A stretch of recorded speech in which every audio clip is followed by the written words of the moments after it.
Test 1, 2, 3. Check 1, 2, 3.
Good evening, and welcome to the May 22nd, 2025 meeting of the Suffolk Public School Board.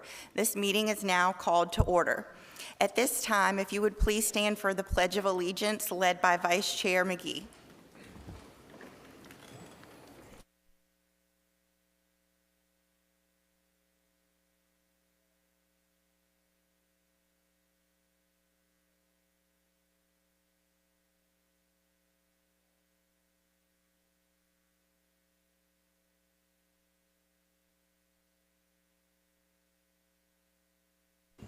Thank you.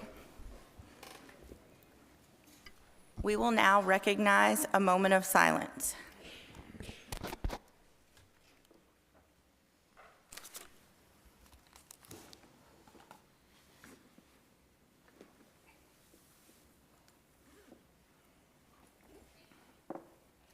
Thank you. Board Member Brittingham will now read the mission of Suffolk Public Schools. The mission of Suffolk Public Schools is to produce 21st century learners that will become productive citizens in society, foster a dynamic, safe, and nurturing learning environment, partner with school community for the benefits of students and staff, strengthen the school division by employing the highly qualified and diverse staff, effectively and efficiently managing capital and human resources, and effectively communicating to increase community investment. Thank you. At this time, I need a motion to approve the agenda. Madam Chair, I move to approve the agenda for this evening. Okay. Second. Okay, the motion has been made by Vice Chair McGee and I believe seconded by Board Member Slingla. Is there any discussion? There being none, we're ready to vote. Board members, please vote. Board Member Dr. Brittingham? Yes. Board Member Fields? Yes. Board Member Jenkins? Yes. Board Member Riddick? Yes. Board Member Slinglove? Yes. Vice Chair McGee? Yes. Board Chair Howell? Yes, Motion passed. thank you. I will now yield the floor to Dr. Gordon so we can recognize our Lakeland High School honor graduates. Yes, thank you, Madam Chair. I'm going to call to the podium Mr. Ricky Ely, acting principal at Lakeland High School. I know that he has other members of the Lakeland High School admin team here. I also saw the school counseling lead, Ms. Sheila Williams, who I'm sure will be assisting Mr. Ely in the recognition of the honor graduates from Lakeland High School. Go Cavaliers, Mr. Ely. We call it the Lake Show.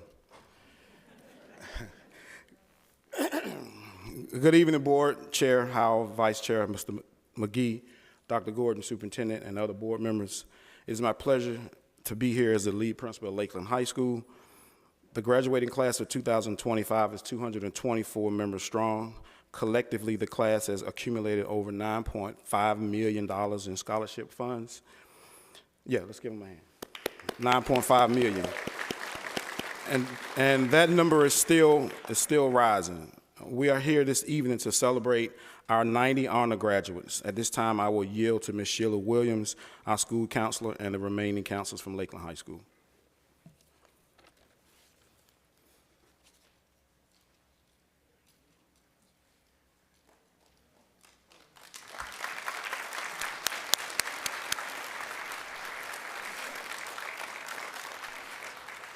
Good evening, Dr. Gordon, School Board Chair, School Board Vice Chair, all school board members, all assembled on the stage, family and friends. I am Sheila Williams, School Counseling Director at Lakeland High School, very proud to be a Cavalier. And behind me, I have a plethora of students who have demonstrated academic excellence, perseverance, determination, and all the things that come with life's challenges. We've been through a pandemic and they survived wonderfully. So I would like to introduce to you the 2025 Lakeland High School honor graduates. Thank you so much. 1 second. Parents, if you would please stand when your student approaches the podium. Hey, good evening, everybody. My name is Braylon Beeman. I am the son of Alita Beeman.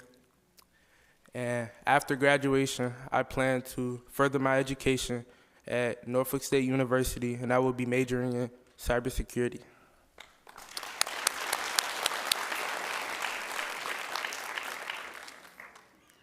Good evening. evening. My name is Hiba Bilal. My parents are Anjum and Babar Bilal. In the fall, I'll be attending UVA where I'll major in chemistry on the pre-med track with hopes of becoming a cardiologist.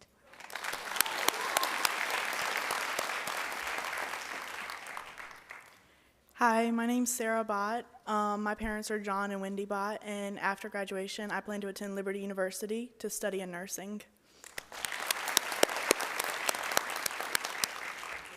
Good evening. I am Tyrone Coulter, son of Sharice Baker and Tyrone Coulter. After graduation, I plan on furthering my education at NSU and majoring in history.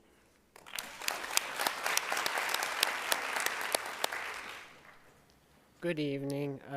My name is Mason Kreiner, and my parents are Todd Kreiner and Rebecca Kreiner, and I plan to go to George Mason University and study and major in environmental science.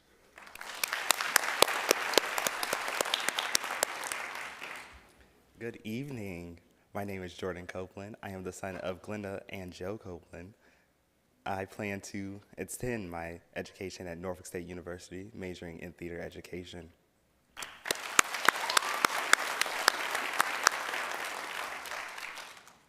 Good evening. My name is Morgan Fletcher. I am the daughter of Elena Fletcher and Topher Fletcher. I plan to going to Metropolitan University at Denver, Colorado, and I plan on majoring in beverages. Good evening. My name is Amaya Florence. My parents are Dina Johnson and Robert Florence, and I plan on going to Old Dominion University for my general degree.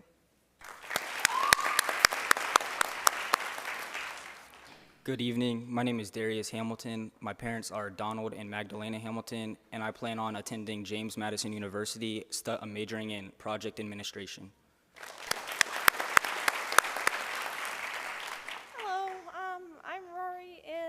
My grandmother is Linda Howell. I am going to ODU majoring in biology. Bye-bye. Hello, my name is Darian Hurdle. I am the son of Michael Hurdle and Shonda Boone Hurdle, and my future plans are to become a manga artist. Good evening. My name is Will Kessinger. My parents are William and Aaron Kessinger, and after high school, I plan to attend Paul D. Camp Community College and pursue a career in firefighting. Good afternoon. My name is Stephen Johnson. My parents are Steve Johnson and Devondra Johnson. My plans after school is pursuing my goals in entrepreneurship and welding.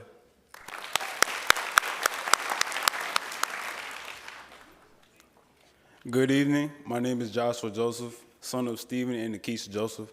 After graduation, I will be attending Eastern Mennonite University while studying sports management and running collegiate track and field.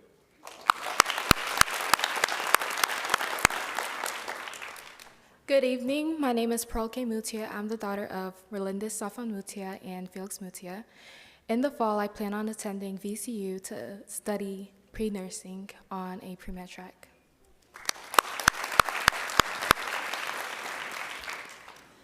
Good evening. My name is Jaden Knight. My parents are Sarah Parker and Deidre Knight. I plan to attend Norfolk State University to major in cybersecurity.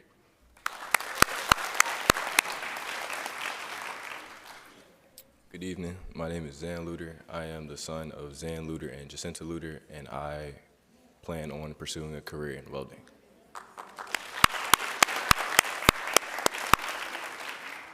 Good evening. My name is Donasia Lewis. My parent is Jamia Diggs, and after graduation, I plan to attend Norfolk State University and major in elementary education.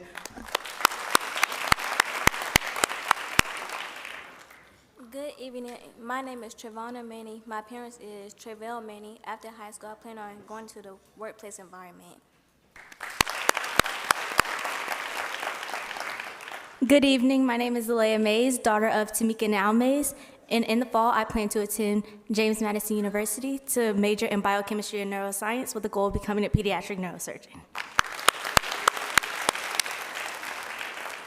Good evening. My name is Elizabeth McGee, and my parents are Tamia and Khalid McGee, In the fall, I plan to attend Old Dominion University to major in nursing in hopes of becoming a labor and delivery nurse.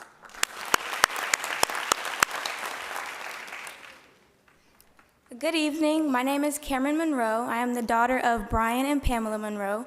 In the fall, I'll be attending VCU on a full track scholarship while also majoring in dental hygiene. Good evening. I'm Abigail Marine. I'm the daughter of Amanda and Stephen Marine. I will be going to Old Dominion University in the fall to major in psychology. Good evening. I'm Brianna Perkins, the daughter of Nicole and Donald Perkins, and I plan to attend Radford University in the fall to study nursing.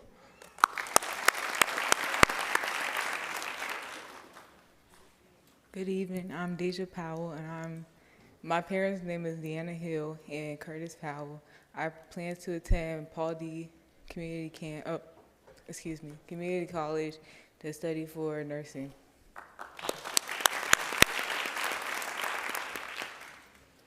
Good evening. My name is Ava Rayford. My parents are Charlie Rayford and Ashley and Ryan Lane. After graduation, I plan to further my education in nursing to obtain my associate's degree.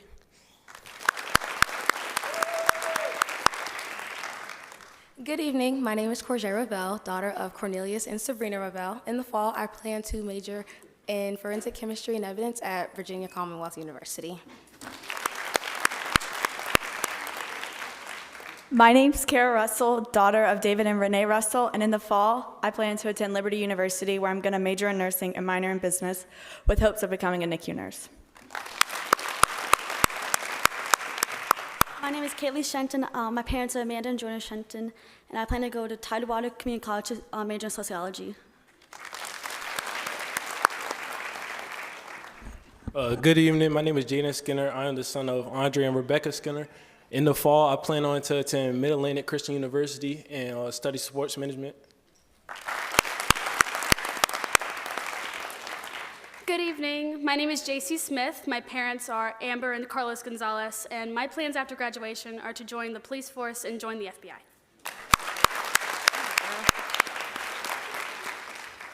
Good evening. I'm Marcus Spears, son of Sherilyn Spears. After graduation, I plan on joining the U.S. Army and becoming a combat medic.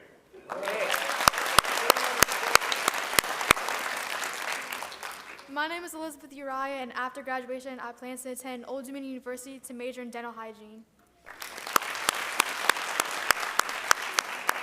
My name is Darren Williams. My parents are Darren Williams Sr. and Yolanda Williams. I plan to pursue aviation and become a commercial pilot in the future. Thank you. Good evening. My name is Ruby Williams, and my parents are Nicole Belch, and I will be attending Tidewater Community College, and I plan on majoring in nursing.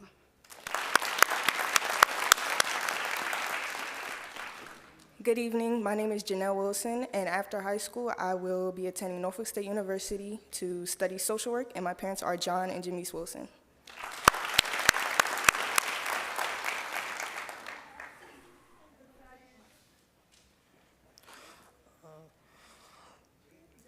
Good evening. My name is Alice Woods III. My parents are Alice Woods Jr. and Mary Taylor Woods. After the graduation, my plan are to attend the Camp Community College.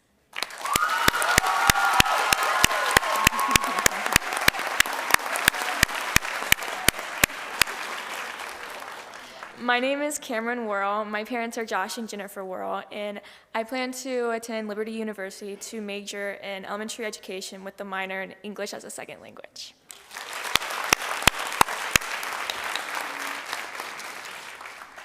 Good evening. My name is Destiny Wright. My parents are Giovanna Wright and Clint Wright Sr. My plans after graduation is to attend TCC to become a veterinary assistant.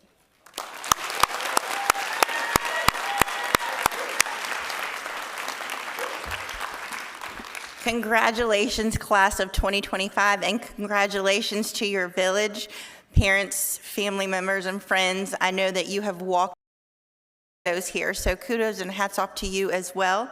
I will now allow my colleagues to share their congratulations with you as well, starting to my right with Board Member Slingluff.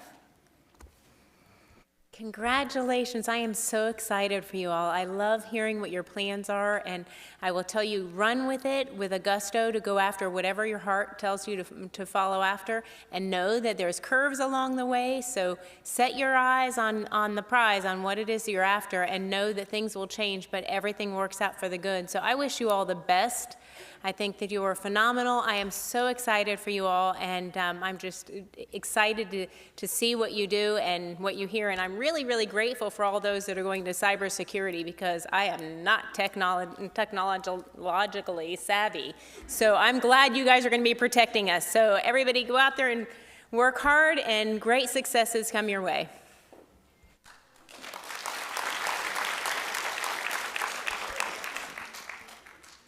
Good evening, everyone. At this time, I want y'all to do me one favor, okay? Let's loosen up a little bit. Let's give the class of 2025 a round of applause. Come on, let's rock the house. Come on, you deserve it, you deserve it, you deserve it.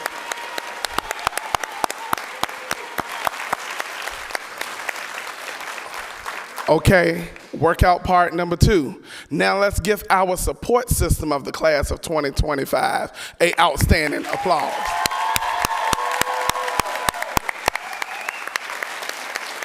You deserve this moment as well.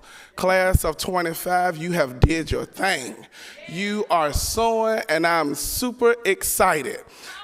Amen. Look, she getting me started. There we go. Woo. One my Hammond B3. All right, let me bring it back. But I'm super excited, especially to all of those who are going to the wonderful land of Sparta. Behold. Okay, I was just checking to make sure you were listening. I'm so excited. This is my favorite time of the year, because for some of you, I had the privilege of watching you grow up. I had the privilege of driving some of you to school, had the privilege of seeing some of you in church, the privilege of seeing some of you throughout the community, and I am super excited. I'm loving the career clusters that I'm hearing our students are going into. We have an aviator, we have a firefighter, we have someone that's gonna protect our country, we have a lot of future educators in the room, and one thing I'm super excited about, I'm really excited that I got to see some of our very own Suffolk Public School staff children matriculate from elementary to high school. Let's rock the house again. But I have 1 minute left, so let me use my time wisely. Let me share this advice with you that I wish someone would have given to me early on in my life. Life is like a bank. You can only take out of your life what you put into it. You're gonna have some moments that you're gonna wanna cry and you're gonna wanna stop. Just like you had in your high school track to get to where you are now, you had the moments where you cried, you stopped, you danced, you partied, you enjoyed yourself. Keep that same energy going forward. You can only take out of your life what you put into it, and I'm gonna conclude with this. The sky is not the limit. There are footprints on the moon. So rock the house and keep rolling.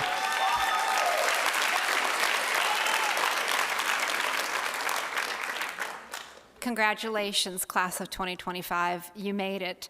There were a lot of struggles along the way, but you guys are the evidence that hard work pays off. And I am so very proud of all of you. Listening to all the different careers that each of you are setting out to go and accomplish and receive certificates and degrees and training, good job. Lots of nurses, lots of educators. I'm really interested in those that are going into aviation, cybersecurity, and the military. Thank you, because those are all places of service.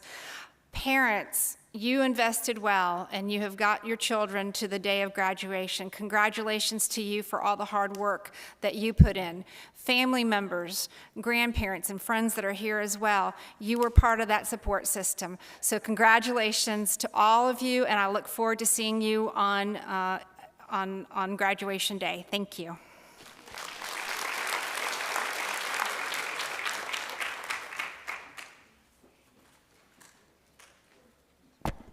Congratulations, everyone. As my fellow board member said, this is one of the highlight of being on the school board is to see you all come in and share all the wonderful things that you have done, and we know you're going to continue to do other things. And I just want to make a point that life is going to start lifing if it hasn't already, but do not give up. The village that got you to this point, you call on us, all of us out here, we're still your village. We will be your record to come and pull you out of whatever you're stuck in, because we're in this together, not just because you're at Suffolk Public Schools, but even beyond this. We love you, we're proud of you, and we will look forward to seeing you cross that stage in a week. God bless you.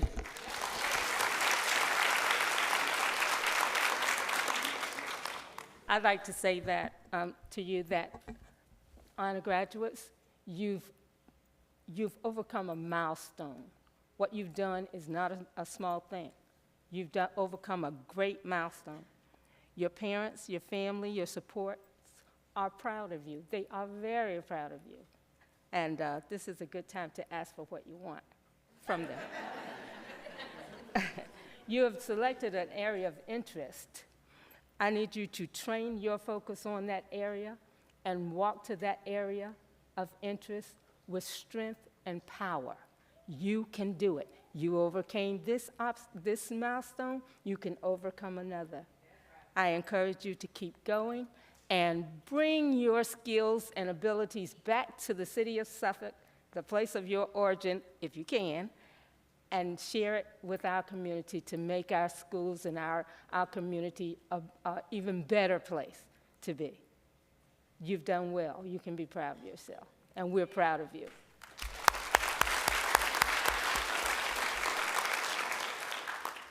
Hey, great job. Go Cavs, right? Class of 2025. Hey, you guys, this is awesome. It's a super achievement.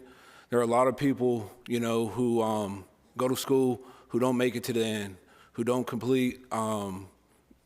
make it to graduation. So you have a lot to be proud of. As you venture off into college, the workforce, those going into the military, pursue excellence. Make that your forefront. Realize that you will meet trials and tribulations along the way. However, that doesn't mean you give up. Keep fighting. The sun is always going to shine the next day. Mr. Ely, thank you and your staff, all you guys done to get these kids to where they're at today. Thank you.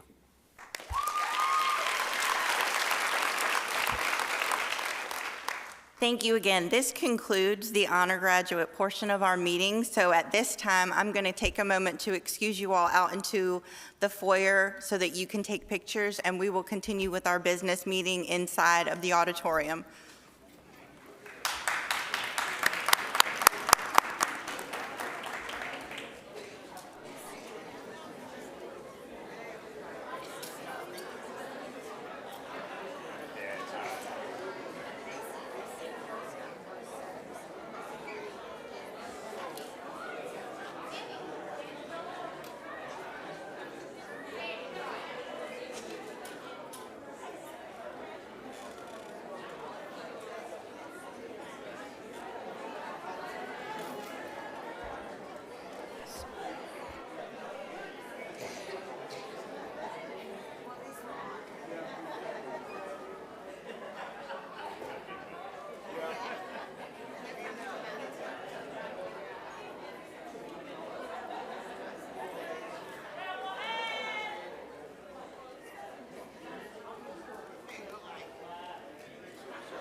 Ms. Gardner, at this time, if you will begin introducing our public speakers. It is the intent of the school board to ensure that the affairs of the board be conducted in an open and orderly manner, that all persons desiring to address the board are afforded an opportunity to do so in the order in which they signed up to speak, that persons in attendance may observe and hear the proceedings of the board without distraction, and that the members of the board and board employees are able to transact the business of the board with minimal disruption. Any persons addressing the board shall, 1, confine their comments to matters germane to services, policies, and affairs of the school board or Suffolk Public Schools. 2, refrain from words or statements which, from their usual construction and common acceptance, are construed as insults and tend to incite violence or breach of the peace. 3, refrain from obscenity, vulgarity, or other breach of respect. 4, comply with the time limit for public comment as set by the board, which can be up to 5 minutes unless the board, through the exercise of its discretion, decides to allow less than 5 minutes for public comment. 5, refrain from cumulative or repetitive remarks. And 6, refrain from making any comment regarding any pending student discipline or employee grievance matters. The appropriate forum for such matters is the applicable administrative hearing provided by state law or, where appropriate, court proceeding. Persons must not engage in disorderly, disruptive, or boisterous conduct such as, but not limited to, making noise, use of profane language or obscene gestures, yelling, or similar demonstrations that interrupts or disturbs the peace and good order of the meeting. Persons addressing the board may deliver to the board or its clerk written materials including reports, statements, exhibits, letters, or signed petitions, and may also make use of any chart or graph during their verbal presentation. The school board welcomes comments from the public as appropriate. Board members will listen to public comment but will not comment, deliberate, or take action on them. The school board chair may direct the superintendent to investigate items and report back to the school board at a subsequent meeting.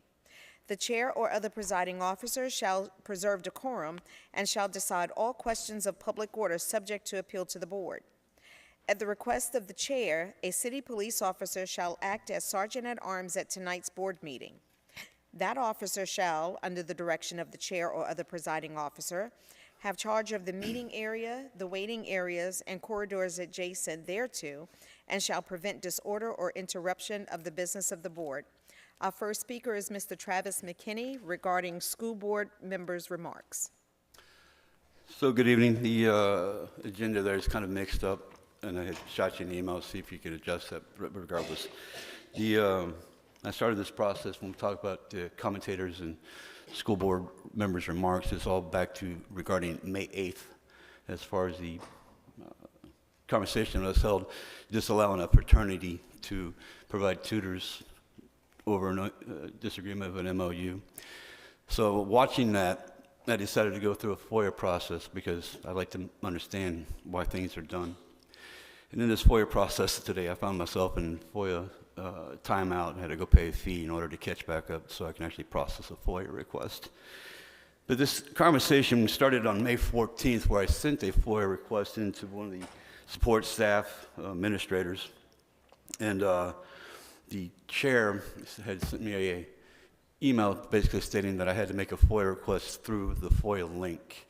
And I responded that that was not correct, that I can submit a FOIA basically to central administration or to clerks, and they are required to process that FOIA up to the FOIA officer. I sent an inquiry to the FOIA council on Sunday. You have in hand the exchange, the inquiry I sent to the FOIA council. You see the reply, and I'm sure that the chairwoman can go ahead and testify to the veracity of the statement of what I sent. See, FOIA, along with other things, is part of what we call a social construct or a social contract. When we elect people to office, we have a trust that those people will execute the office in accordance with laws, transparency. And I've had issues with FOIA from the Suffolk Public Schools before in the past. And in July, I'm going to bring you something that's rather difficult to discuss in a 5-minute window. But I'm going to bring you a package in July that's going to clearly outline the lack of transparency that I've received in the past from the FOIA office when it considers asking questions. So that would be part of that intent. All things considering, you guys have the information, you have the response from the FOIA Council, and it's also addressed in your policy. I think it's section 10.35 So if I send a FOIA request to Mr. Waller, if I send it to Ms. Gardner, if I send it to somebody else, then that needs to be forwarded. And the reason why I bring this up is because I did not get a response from the FOIA office until I submitted the same FOIA request to the FOIA office on Monday. So I submitted it originally on Wednesday, heard crickets. I resubmitted the FOIA request and got an immediate reply on Monday. Now, somewhere lost in translation, I'm not sure exactly what had happened, but I do know that the timestamp is kind of coincident with the time frame that I submitted the FOIA request on Monday. So I simply ask that in the process that all your personnel, staff administrators understand the process of what has to be done if they receive a FOIA request. And that'll kind of make life easy on me. When I come up to speak to you next, where's my clock, please? Oh, I got plenty of time. When I come up to speak to you next on commentators or council comments and stuff like that, I'm going to be sending y'all some challenges. Because, in all honesty, I don't need the FOIA responses that I'm putting in now because I have the answer to the question of what happened on May 8th. I'll see y'all in a little bit. Our next speaker, Valerie Boykin, regarding proposed revised transgender policy.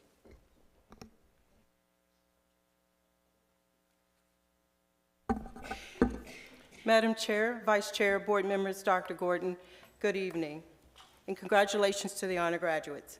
I'm Valerie Boykin, president of the NAACP Suffolk-Nansemond branch. The NAACP is the oldest civil rights organization in the United States, and it envisions that we live in an inclusive community rooted in liberation where all persons can exercise their civil and human rights without discrimination. This includes the LGBTQ+ community. We believe in the power of public education to lift up every young person who walks through our school doors.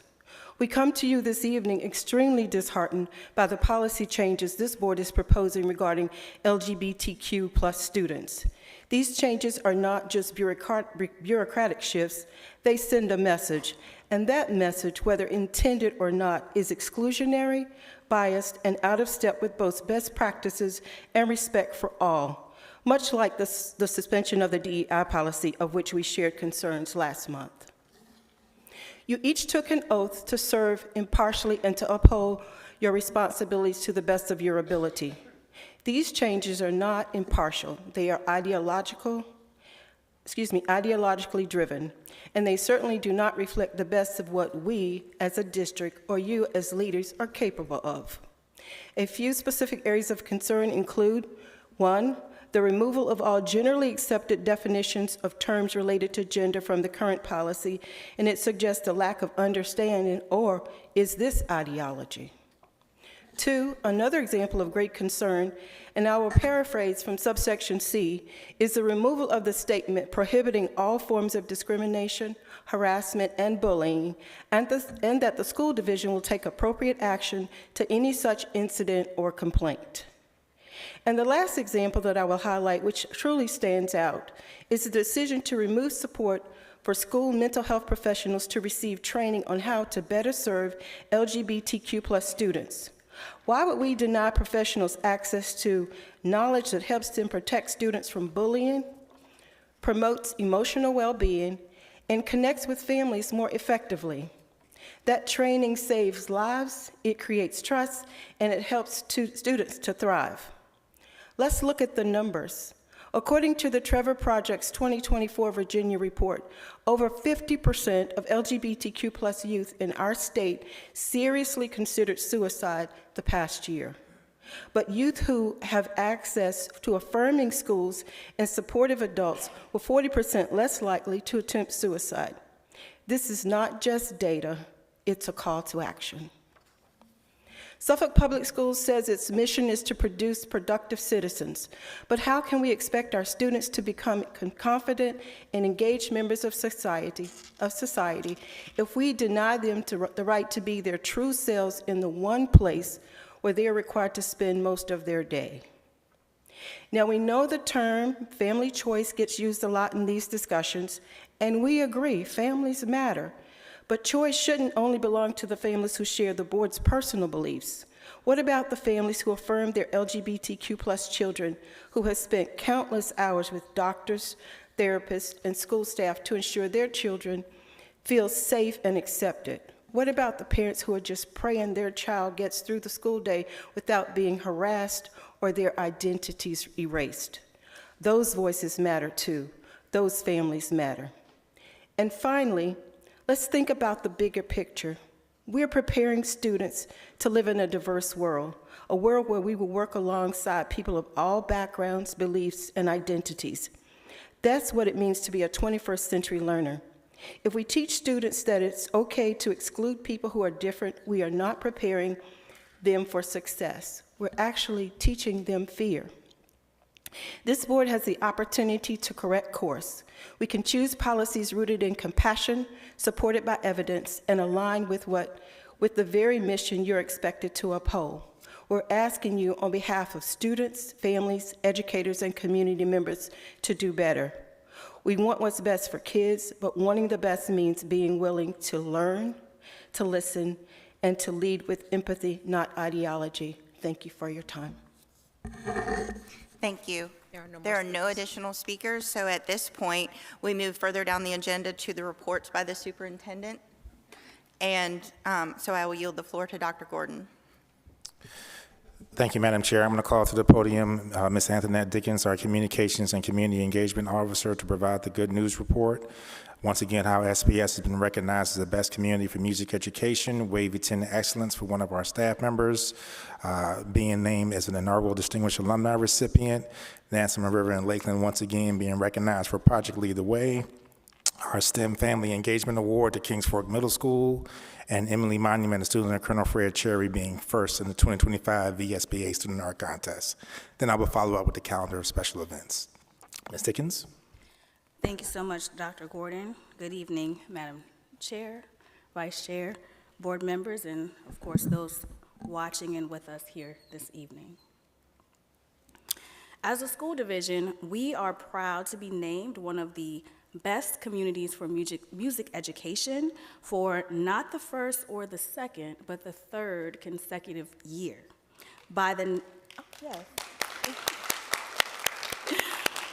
And this award was named by the National Association of Music Merchants, or what is commonly known as the NAM Foundation. This national recognition honors our district's commitment to music education, but is also a testament to the dedication and talent of our music educators. We thank every music educator in Suffolk Public Schools for their commitment to our students, for rehearsing and getting them prepared for each and every concert or performance that they have. We know that it's not easy work, but when those students step on stage, they shine every time. A special thank you to Dr. Jolene Neighbors, our coordinator of Fine and Performing Arts. I hope she's watching the live stream tonight, because we thank her for her passion, her drive, her leadership, but also her vision in advancing music education across our district, and for all that she does to expose our students to opportunities that showcase and highlight what they can do. Tanea Thompson, a student in the Center for Performing and Production Arts at Lakeland High School, just last week sang the national anthem at our Suffolk State of the City address, and she amazed everyone in the room. That was one of our students. From elementary music lessons to high school band performances, we continue to truly invest in the power of music to elevate our students' learning, and it shows. And we thank the NAM Foundation for recognizing and for honoring what we're doing.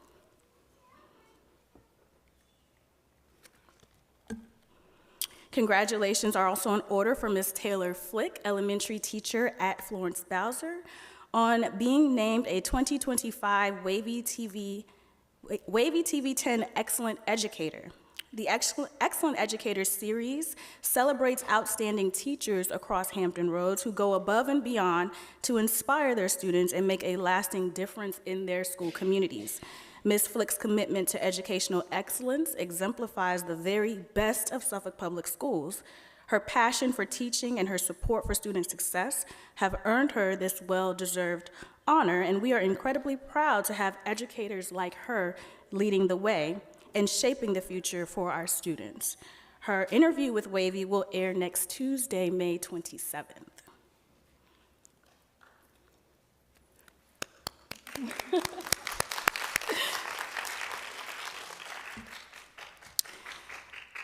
The Virginia Tech School of Education Distinguished Alumni Recognition celebrates graduates who have demonstrated outstanding leadership, innovation, and service in the field of education. And this year, our very own superintendent, Dr. John B. Gordon III, has been named a 2025 Distinguished Alumni as part of the school's inaugural class of honorees.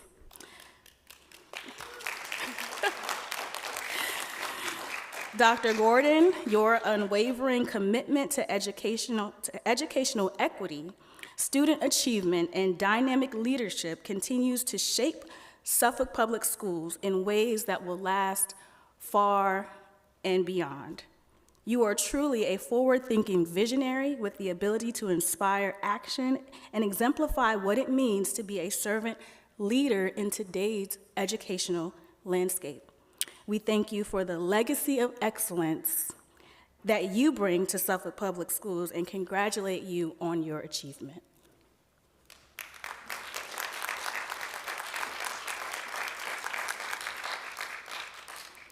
Project Lead the Way has prepared students for careers, college, and life by equipping them with STEM knowledge and transferable skills that they need to succeed. This year, Nansemond River High School and Lakeland High School have both been named 2024-2025 Project Lead the Way Distinguished Schools for their continued excellence in STEM education. This year actually marks the 6th consecutive recognition for Nansemond River, their engineering program, and the 8th for Lakeland's biomedical sciences program. I don't know what Ms. Dawn Roundtree and Ms. Sarah McDonald are doing, but they're doing it well. And what they're doing makes Suffolk Public Schools better. We congratulate both schools and both educators on their accomplishment.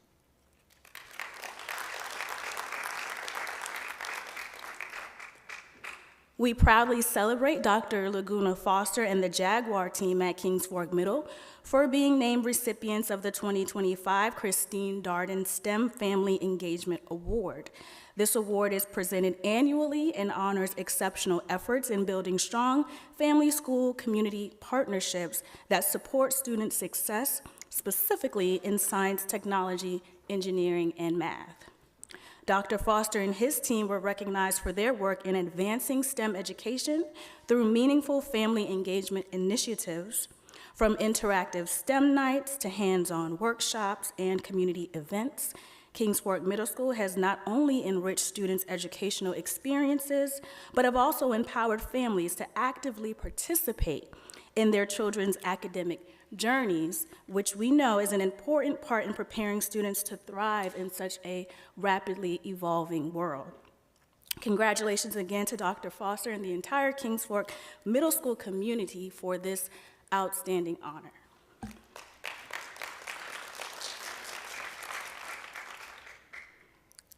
The Virginia School Boards Association, or VSBA's Spring Regional Art Contest is an annual event designed to celebrate and showcase the artistic talents of students across Virginia's public schools. It not only recognizes individual student achievement in the arts, but also underscores and highlights the importance of art education in public schools. This year, we are proud to share that our very own Miss Emily Monument, 8th grader at Colonel Fred Cherry Middle School, received first place in the region. And I'm going to read just a brief excerpt from the letter that she received from VSBA. I won't read it all, but I do want to share just a few parts of it. Dear Emily Monument, congratulations. It is with great pleasure that we inform you of your remarkable achievement as the first place winner for your region in the 2025 Tidewater Spring Regional Forum Student Art Contest held in conjunction with the Virginia School Boards Association. Your artwork has been recognized as an outstanding piece among entries from various schools at the elementary, middle, and high school levels. This prestigious honor is awarded to 3 winners in each category at the 9 regional VSBA meetings across the Commonwealth.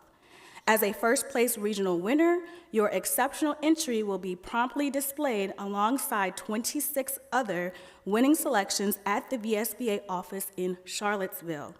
This exhibition serves as a testament to your artistic talent and creativity.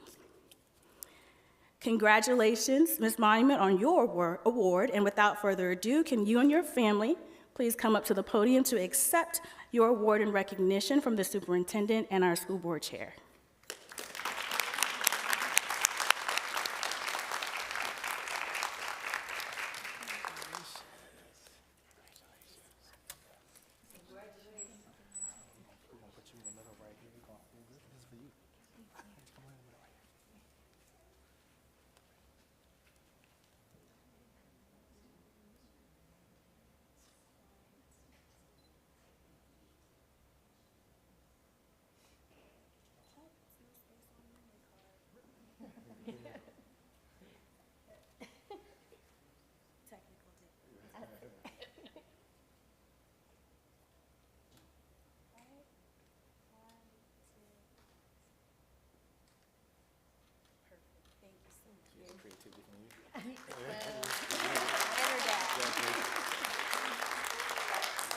Oh, look, Dr. White, their award. Emily, we got one more thing for you. This is your actual award and certificate from the Virginia School Board Association, so you definitely want to make sure that you take this with you as well.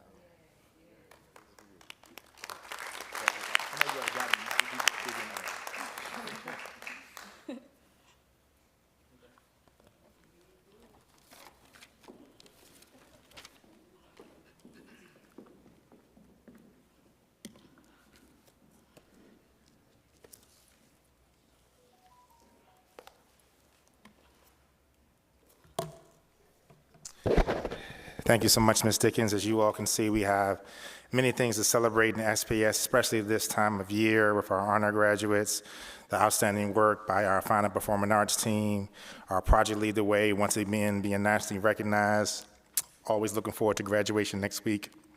The month of May, as we're winding down, is physical fitness, Asian Pacific American Heritage, Jewish American Heritage, and Mental Health Awareness Month. As a reminder, based on our recent school board decision, there's a non-work day for both school employees and a non-instructional day for students tomorrow. That also extends our Memorial Day holiday as we're out for school on May 26th. Graduation is May 31st. That is next Saturday, 1 week away. The month of June, as we transition there, is Pride Month. June 5th will be our early release for students. The last day of school, also early release for students, is June 6th. Beginning of the summer 4-day work week for SPS 12-month employees will be Monday, June 9th. Our Juneteenth holiday, which the division will be closed, is June 19th. The first official day of summer, according to the calendar, is June 20th. Our school board monthly meeting right now scheduled for City Hall at 5 p.m. on June 12th, and our second meeting, if it occurs, will be at Kings Fork at 6 p.m. on June 26th. That is the calendar of special events, Madam Chair.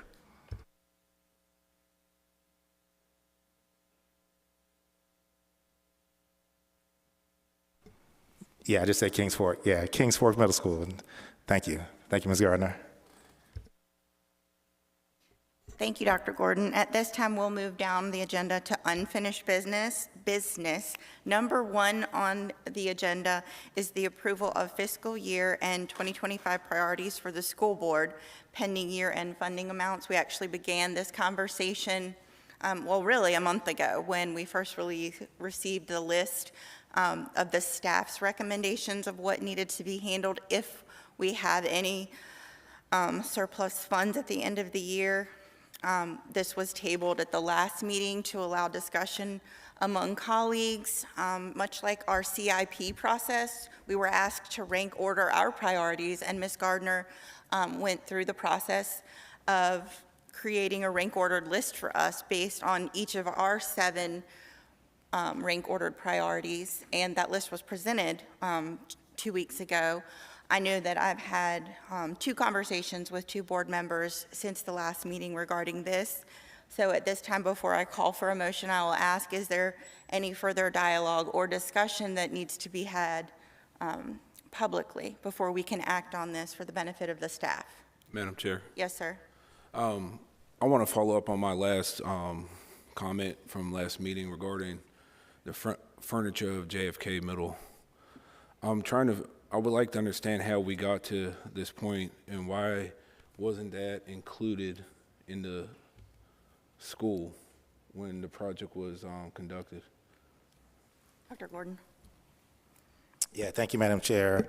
Thank you for that question, Mr. McGee. So anytime that we have capital improvement projects, the money that the school board sees in the CIP covers both the design work as well as the actual construction project itself.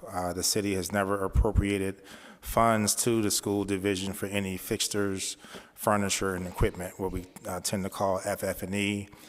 When we have built new schools, which means a brand new building for a brand new concept of a school such as Colonel Fred Cherry, because that is a new school, that is the reason why that had furniture that was put in it. However, when we've had any type of replacement schools or any type of renovation, we can't move the current furniture out because the school still needs to exist. That was part of the reason why that process actually occurred with John Yates Middle School when we were building Cherry as an example. And when we had the combination of Driver and Florence Bowser was put together, there was some phasing of that process. So, Ms. Forsman, I'll call you to the podium just in case you want to give Mr. McGee some additional context for that. But I know that Mr. McGee and the board and I, we have had some conversations about that. I know that we had spoke up last board meeting about having a potential 2-year phase-in of equipment. This also includes many new items that have been purchased, some new equipment, some new teacher desks, some new student desks. There has been new furniture, Mr. McGee, that has been purchased for John F. Kennedy Middle School in the current building within the last 3 to 4 years. So, Ms. Forsman, is there any additional context I may be forgetting to address Mr. McGee's question? No, though you really do understate the amount of money it took to put together that school project. To get that project, if you'll remember, we were short almost $21 million. And so we had to go out and find grant funds. We moved funds from another project at the city just to get the basic building built. The city made it clear to us before they built Colonel Fred Cherry and Florence Bowser that they would no longer give us turnkey buildings, which means manipulatives, things for the classroom that we normally would have purchased brand new for a new school. They weren't going to do that anymore. With replacement schools, what has happened in the past is that the replacement school, as much furniture as could be brought over was brought over. Now, things that are broken, things that are, have problems, we're certainly not bringing any of that over.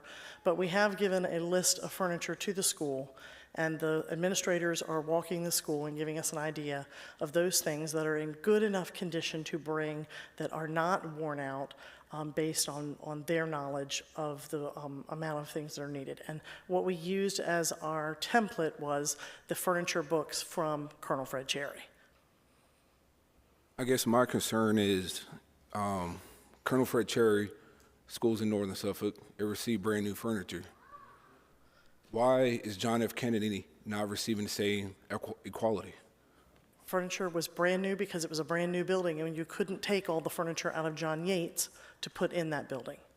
I understand that, but one thing that frustrates me with this city is the money coming in, everything's going up north, and down south where I reside and where I represent, we're not being looked at. This is a brand new school. They should have state-of-the-art equipment, technology, furniture. Anything less than that is unacceptable. Again, I can't argue with you, sir. I agree with you 100%. However, we have to do what we have funds for, and what we had funds for was to build the building and demolish the old one and put fields in place. The money is not enough in the CIP, with the $75 million that's sitting there, is not enough to do furniture, fixtures, and equipment. So I guess for the board, I want you guys to really consider that in our priority list. I know for Dr. Gordon, this was number 6. It was number 6 for me as well. And right now with this current list, it's not up there in the top 10. Madam Chair, I want to make sure I'm clear here. We're not putting old furniture in that building. Every school that we have built in the northern end got new furniture, and this school is going to get new furniture. And if all we need is $150,000 to put all new furniture in there? 1.4 million Yes, sir. for new furniture. And when I say John F. Kennedy, I'm not talking about the other two buildings. I'm talking exclusively just the school. Because the 74 million was not exclusively just John F. Kennedy. It was for the other two buildings at the site as well. Yeah.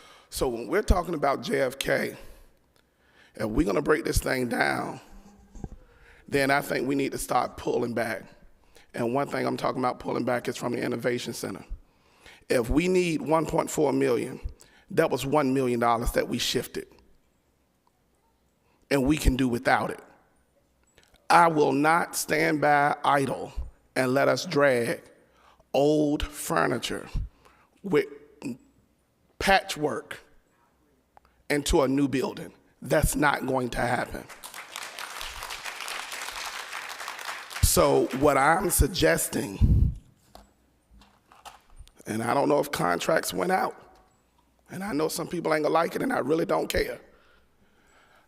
If we don't have the money for new furniture, then let's start cutting the fat. And what I consider fat, how much we're paying for all district reads, how much we're paying for some of these other subscriptions. Is there a space or capacity throughout our school system to reshift the Innovation Center or the Focus Center? Because some of this stuff's gonna have to close. We're not going to put old furniture in that new building. Madam Chair? Oh, okay.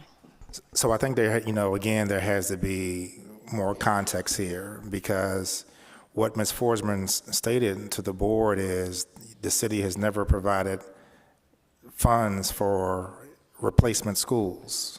So with Colonel Fred Cherry being a new school, to ease the overcrowding at John Yates is the reason why furniture remained at John Yates. New furniture was purchased for Colonel Fred Cherry. To Mr. Riddick and Mr. McGee's concerns, you guys can buy new furniture. But in order for you to buy the new furniture, then you need to come up with approximately the 1.5 million that we have listed here on these 10 items. You can do the math and be able to determine which items will come off of your priority list to be able to cover that amount. Now, again, I do want to state, not everything in JFK is older than 3, 4, and 5 years. There's some things, again, that we've bought recently. So the board has a choice to make, with unfunded needs here, to come up with the additional funds that Ms. Forsman just stated of approximately 1.4 million to be able to fund JFK. Now, our original plan was to have a 2-year process because we still have some time before the school opens. So there might be some year-end funds again for next year that can also be used for that. So if you all want to be able to take a look at what you had voted on last meeting and be able to use that amount to create the 1.5 million, we don't have a problem doing that. It's just a matter of your priorities on what you want to be able to use in order to make up that difference. Yes, thank you, Madam Chair. I too very upset that old furniture. I talked to Dr. Gordon about this, but one thing we learned just last week, I think, John F. Kennedy, when it rained, they were flooding everywhere, and at the joint meeting, I brought out that the city has a rainy day account. So it's raining, and they have $100 million in that account, and they have even more accounts with money in it. So I believe strongly that the city, who says that they love Suffolk Public Schools and want to work with us, that they could give us the money for furniture for the brand new school that will be built at John F. Kennedy.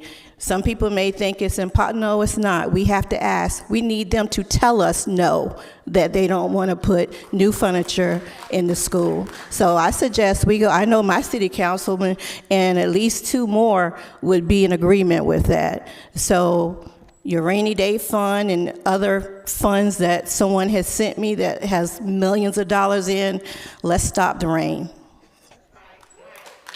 Madam Chair. I agree with Vice Chair McGee and with Board Member Riddick.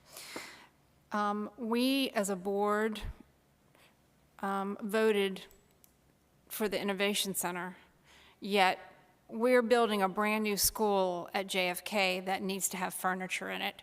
There's $1 million right there that we could very easily shift and put towards new furniture for JFK.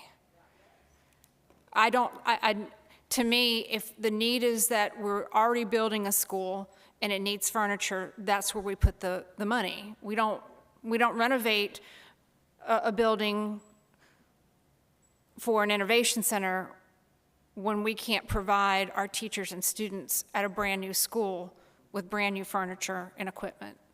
Thank you. Madam Chair.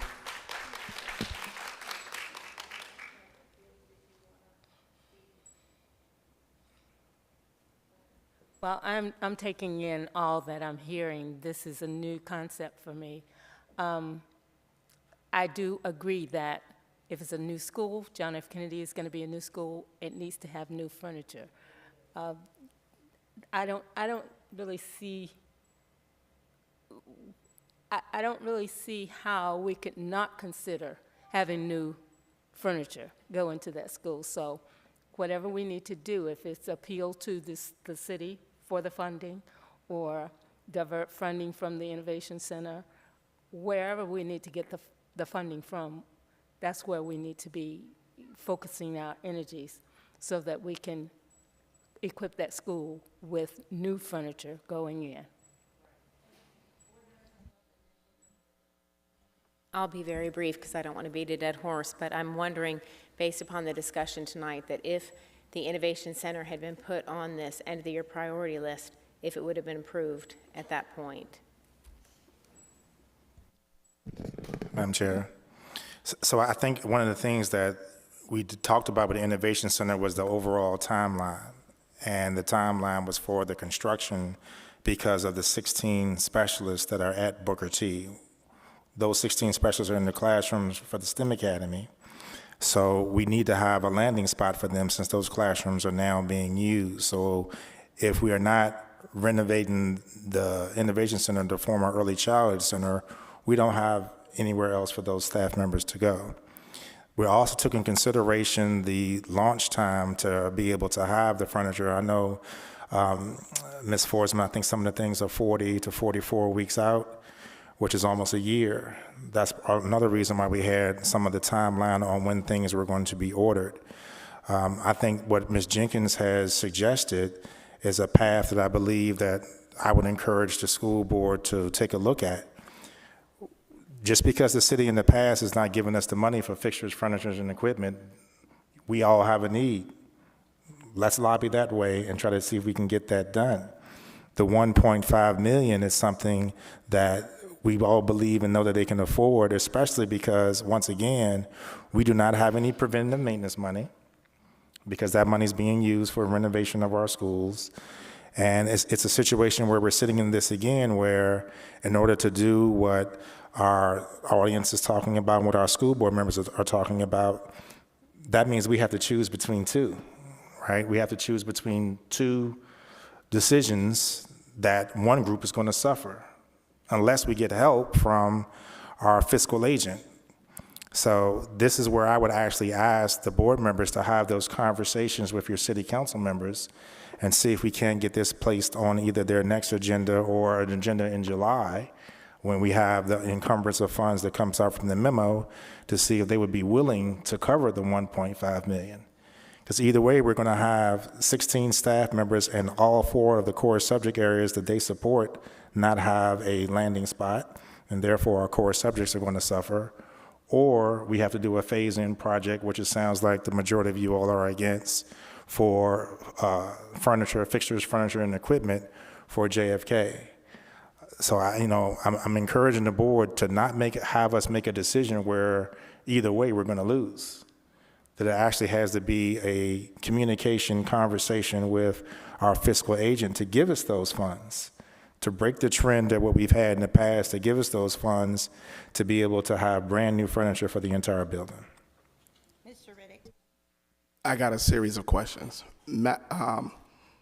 When we built Florence Bowser Elementary Schools, new furniture went in that building, Yes, sir. and that was a replacement school. Yes, sir, but we had not put anything in the former driver and the Florence Bowser School for over 7 years before those schools were demolished and the new school built. Right, no, I'm fully aware. It's just the narrative is we don't put new furniture in replacement schools, and Florence Bowser was a replacement school of two schools that was consolidated under one name at the one location of the historic Florence Bowser Elementary School.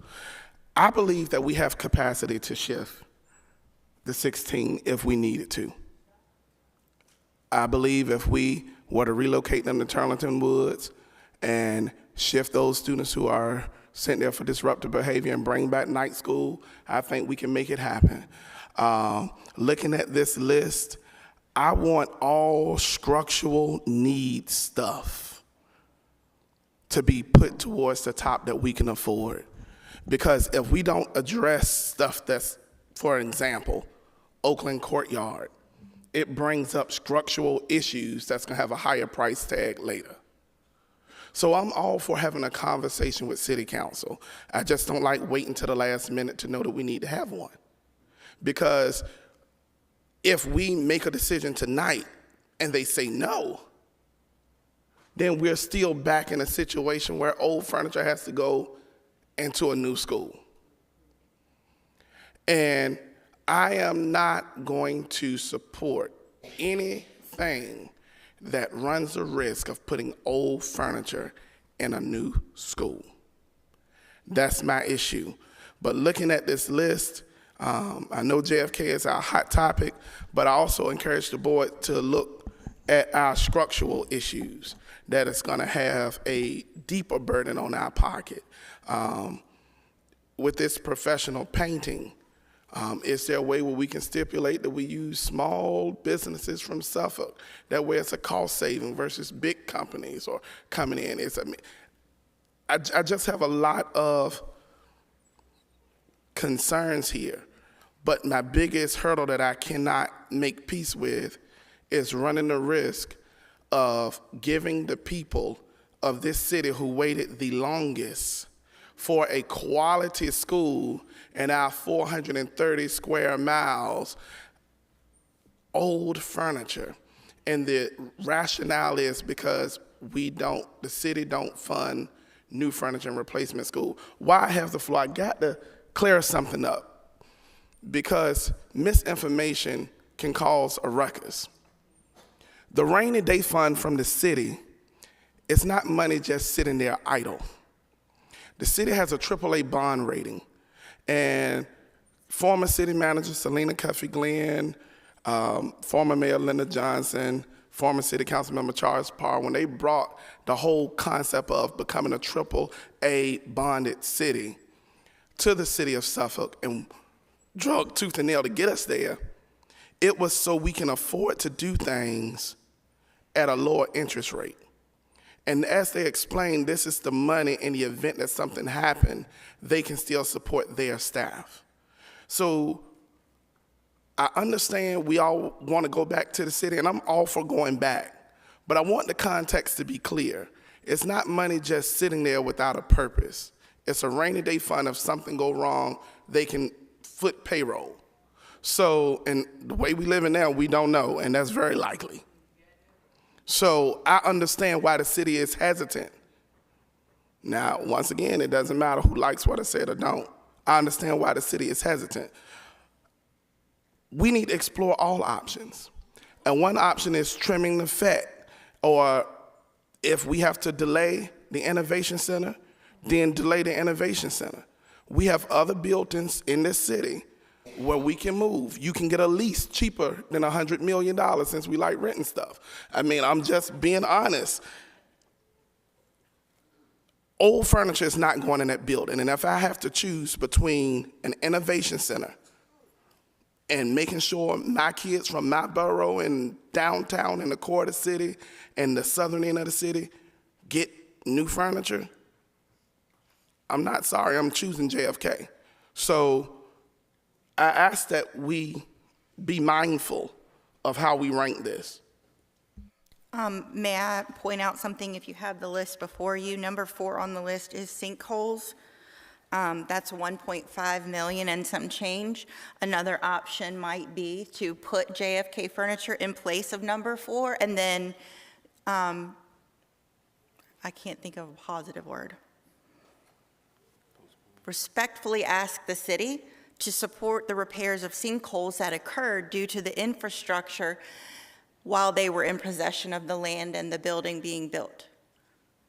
Because these sinkholes, yes, are on our assets, our property now, but the underlying problem with infrastructure occurred while they owned the property and while they were approving each step of evaluation, making sure it met code. So is it an option to switch out sinkholes for JFK Furniture?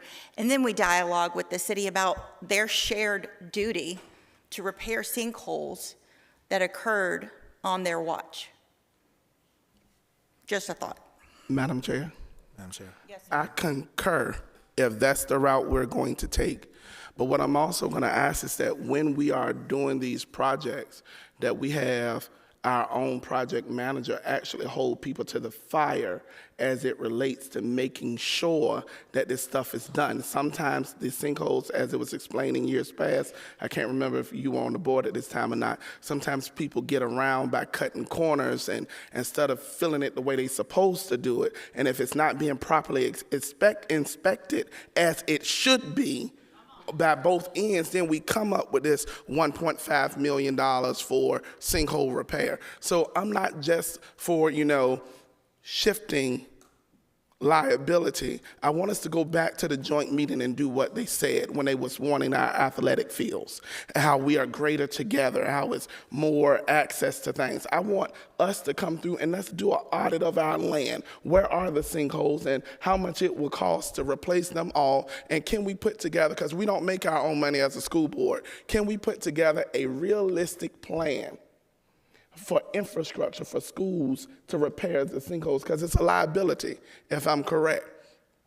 So I support your recommendation, but I want to make sure that in the event that funding at the year-end funds is not enough, because these are estimates, correct? Yes, sir.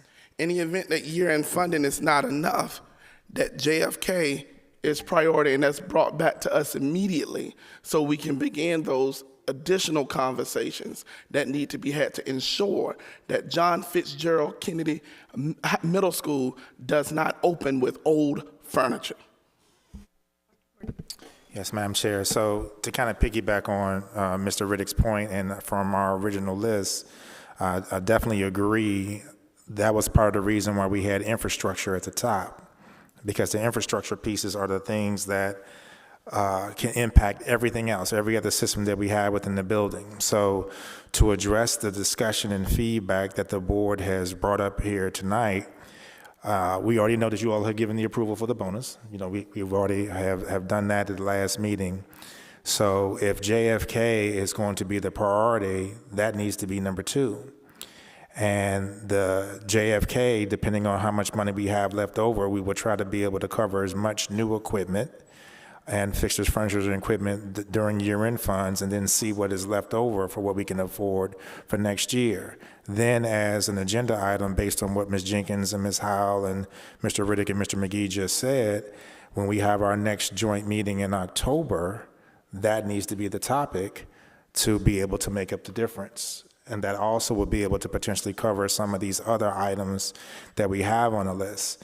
I think you all know, and Mr. Riddick is correct, and Ms. Howell is also correct, the sinkholes are the issue, and we have already put those measures in place for the construction of JFK to make sure that there is concrete rock around all of our piping. The construction manager we made that clear, but at the same time, the city is in charge of construction until they give us the key. And you all can see, at the bottom of the spreadsheet in the listing that you all have, new sinkhole at Lakeland High School, $360,000. I mean, anytime that we hit multiple days of rain, that's kind of just, what we're looking at. So my suggestion to the board for consideration is for you all to make the JFK piece number 2, and to determine, as Ms. Forsman gets closer to her year-end date, to determine exactly how much we will be able to purchase with these year-end funds. We can provide you all that amount, not actually the items, but the amount that's left over. And then as we're building into next year's funds, by the time we have the joint meeting in October, we will already have 1 month of burn rate, so we can begin to have some discussions on what can be purchased. But we would ask for the board to be able to lobby with us to have these conversations about the tough choices that you all have had to make. No preventive maintenance funds, which normally would have covered the sinkholes. That's 3.575. That normally would have covered the sinkholes. Not having fixtures, furniture, and equipment built in construction budgets, that's additional costs. So you think about $1.5 million that Ms. Forsman mentioned, you think about all the other funds that we've had to come up with. I mean, I think it's, and Mr. Riddick, you were the chair when this was the case. The city gave us $53 million to build JFK. 53. The building cost 75. So we did a grant to get 15.6. And then we decided to stay in the current professional building to make up the other 6.5. Because we knew that it had to, our kids always have to come first. So I think it's realistic to ask for the 1.5 million, but the discussion needs to probably occur at the next joint meeting in October.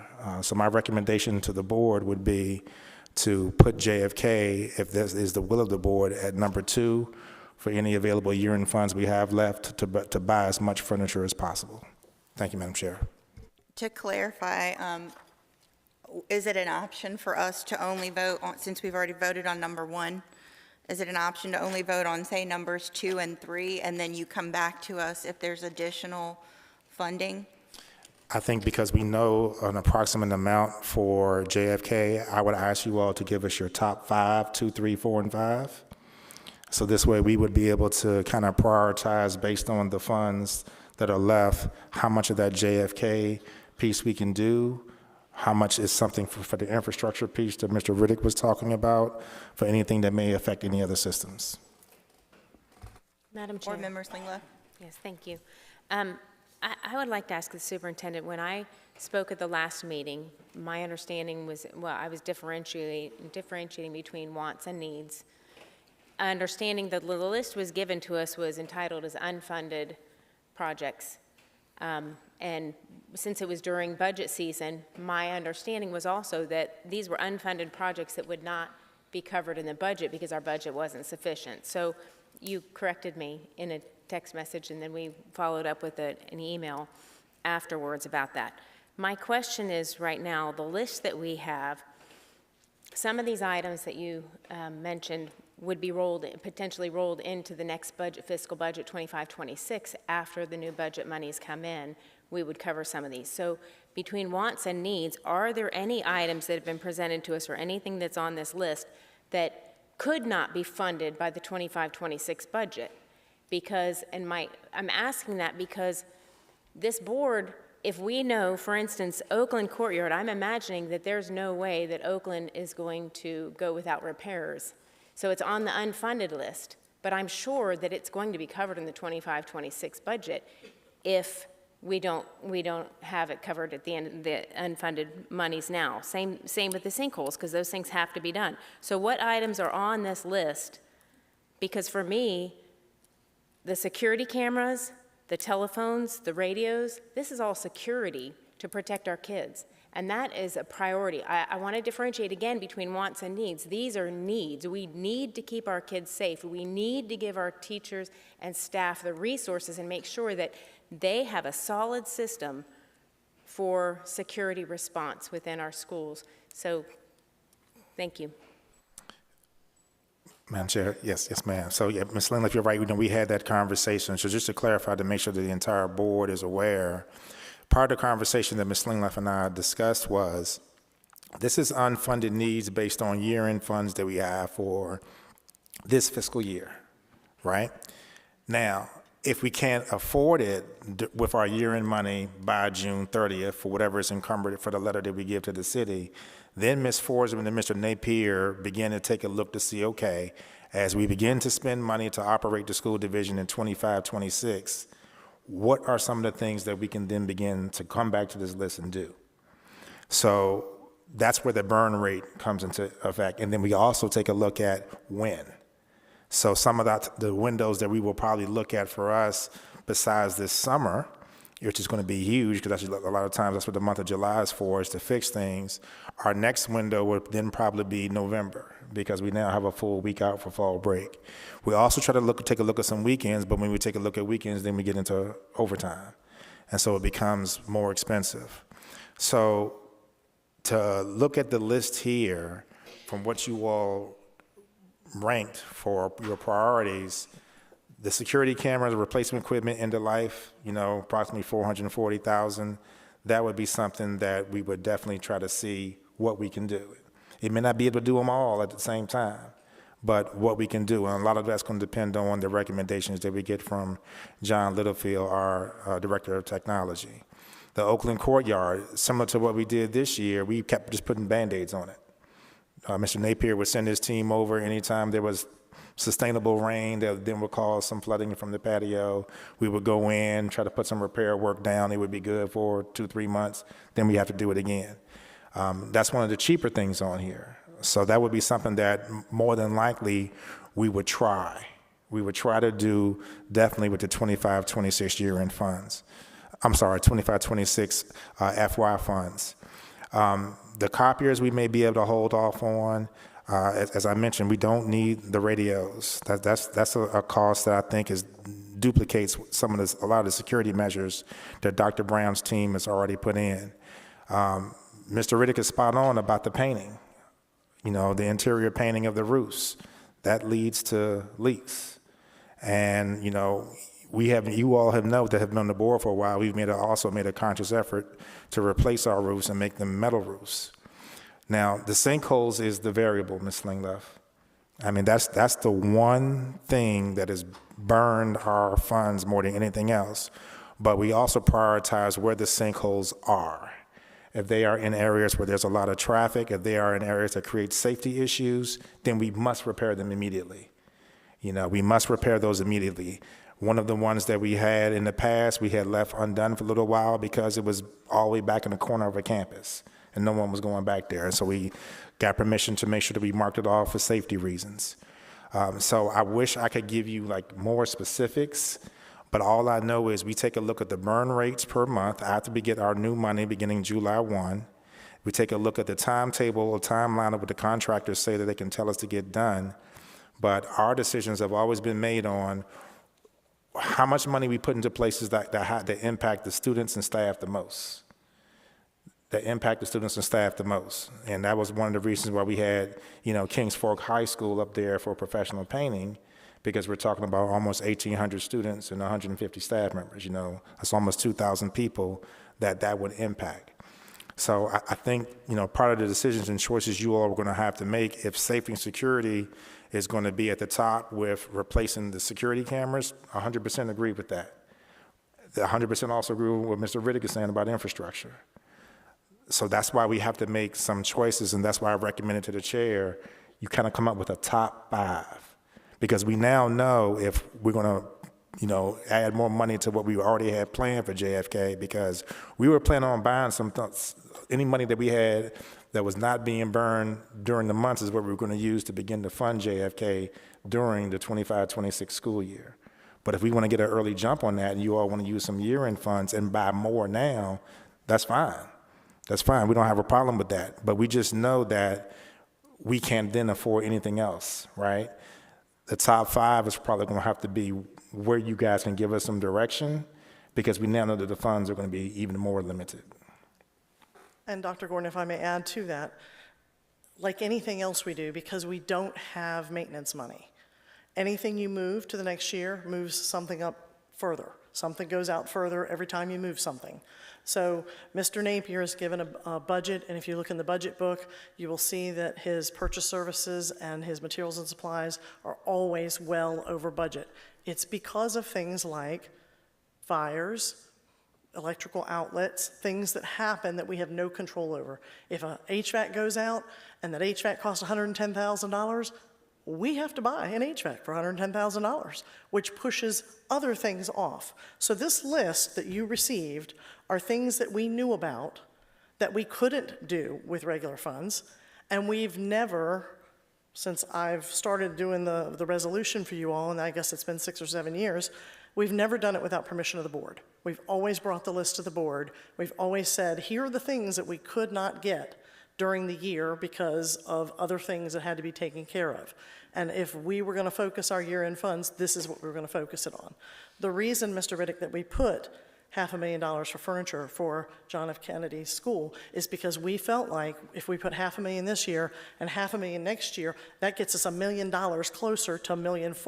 And maybe when the furniture package comes in next March, after we go out for bid, maybe it'll give us some wiggle room and we can fund the rest of it. But we don't know that until next March when it goes out and comes back. If we put this money to it, we will send this, whatever you decide to send, will go to the city and go to the CIP to be put in the John F. Kennedy project under CIP, because we don't know the vendor. It hasn't gone out for bid yet. But we felt like if we put $500,000 this year towards it, that we would be closer to that $1.4 million than if we just ignored it. And that's why it was on the list, along with all the other items. The tennis courts, all the kinds of things that were on this list were literally items that have been brought to us all year that we were not able to fund. The city gave us $1 million for sinkholes. We have $1.5 million more than that need to be taken care of. We spent over $1 million, but we couldn't do this last $1.5 million because we couldn't get the money. And I don't take money from year end without coming to the board. If I can jump here, Vice Chair McGee and I were trying to move some things around and figure a 1 through 5 possible suggestions so we can move forward. So we've already approved number 1. So there was a discussion about making JFK furniture number 2, making Oakland repairs number 3. He looked back at bills and payroll, and the most recent repair was $12,000. And so if we're doing that, rotating every 3 or 4 months, it's going to add up and going to come out of our maintenance budget anyway. Looking at number 4, we were discussing back and forth between security cameras and painting either the roofs or painting Kings Fork High School over the summer. And then number 5 would be one of those 3 choices. So does anybody have any dialogue for that? I would, just to repeat it, JFK would be number 2, Oakland number 3, and then fiddle with painting at Kings Fork High School, the roof at Lakeland and the roof at Nansemond River, or security cameras as number 4 and 5. Board Member Slingla? Yes, I mean, I think that security cameras would be a top for me, for sure. But I wanted to ask, if I may, whether the telephones that are at the end of the life across the district, are they starting to break down and deteriorate, or are we just on a timeline that we need to replace them? Because I'm curious, that is important for our teachers and for our staff. So before we dismiss that, I'm curious what the urgency is. And likewise, the painting of the roofs for Lakeland High School and Nansemond River High School, my question on that is when I looked up how often metal roofs we need to be painted, the average was closer to 15 years. So I'm wondering, how urgent are those metal roofs right now to be painted? Can they go to the 10-year mark if the lifespan of a metal roof is closer to 15 years? Madam Chair. So, Mr. Littlefield, can I call you to the podium from your other job, being behind the curtain? We know that anytime that we have telephones that are end of life, a lot of that deals with the warranty. I think Ms. Slingleff was more concerned about the actual usability. So can you give us some insight into that? Yes, the telephones are actually long past the warranty period. The end of life is their Cisco IP phones. It's the end of life of production. So Cisco's no longer providing support for those phones. Some of those phones are 18 years old. So they're still working, we're keeping them going, but at some point we won't even be able to repair them or keep them live on the network. And so, Ms. Lingler, that's kind of like, I know you and I had a quick little conversation about that. That's really how the vendors kind of force you to buy the newer version because they don't support it. So Mr. Littlefield's team has been very crafty of not only repairs, but finding things that are compatible. but you heard the timeline that he shared there about how these phones are now needed. The painting of the metal roofs, Ms. Forsman, I do know that a lot of that has dealt with some of the paint that probably was used in the past, but is there anything else? Because Ms. Lingliff, I think when you did your research on the 10 years of a metal roof, that depends on the new type of technology they're using with those roofs, probably than the ones that were put together when we first put those roofs up in 1992. So is there anything, because when you have a little bit more institutional knowledge of that than I do. Yeah, it's been 9 years since we last painted them. The reason they're on the list is because at 10-year mark, as we hit this next year, it's the 10-year mark, we notice that we begin to have leaks and then have to be fixed. And so if we get them painted just before that, we end up not spending money on leaks, you know, $7,000, $10,000, $12,000 every time it rains, and it saves us money in the long run. And so that's why they were on the list. I put everything on the list that was in the rotation, just so that you would have all the information I had. May I ask a question? Would it be easier to find room in the maintenance budget to replace the phones or the roof painting? And I know I'm asking you to, like, you know, read the crystal ball. Based on your experience. Either one is going to put something else off. It doesn't matter what we do. Anything we put in next year will put something else off. Because remember, every year has a rotation. So whatever doesn't go this year, if you move them to next year, then the things next year will come to you at next year end. And then you'll have to decide that. Sure. This is the fine line we walk without having maintenance money and without having enough money to cover the aging buildings. And so we've been walking this walk for the whole time I've been in Suffolk. It's just a matter that now it's much more prevalent to the board. They're not just seeing the year end, they're seeing all of the rotations. So if the phones completely die, Mr. Littlefield, we're replacing them anyway. No one's going without a phone, just to be clear. So that is correct. We're keeping them alive as best we can. So they're on life support, but if, you know, that doesn't go well, we have to find money in the budget. We're required by federal law to have a phone in every classroom that can dial 911. It's called the Carries Law. Okay. And Madam Chair, just to, if you all remember when we had the facility study done, right, by Cooperative Strategies in 2021, that's been the plan based on that study that the board previously has followed. And that kind of goes back to what the study said was things that were in fair or poor condition, gave us timelines to tell us when things needed to be replaced for all of our structures. That's been the things that, since we've done that in 2021, that, you know, the city had paid for, that's kind of what Mr. Littlefield, Mr. Napier, Ms. Forsman, we followed, that we brought to the board for suggestions and recommendations for those encumbered funds. So I'm glad that Mr. Littlefield gave the answer about the phones, but I really want you all to pay attention to what Ms. Forsman said. Any decision that we make just pushes other things back a year or two.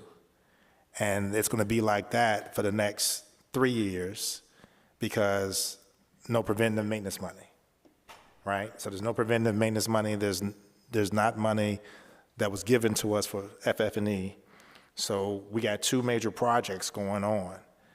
And the downside is us trying to find ways to really do it all, not knowing that we have the money. So that's why, you know, the list, why I asked for a top 5 from you all. And then we have no problem providing updates, right? We have no problem providing updates, especially after she gets her reports by the end of June. And then we'll have another one in August, which leads us right into that joint meeting in October.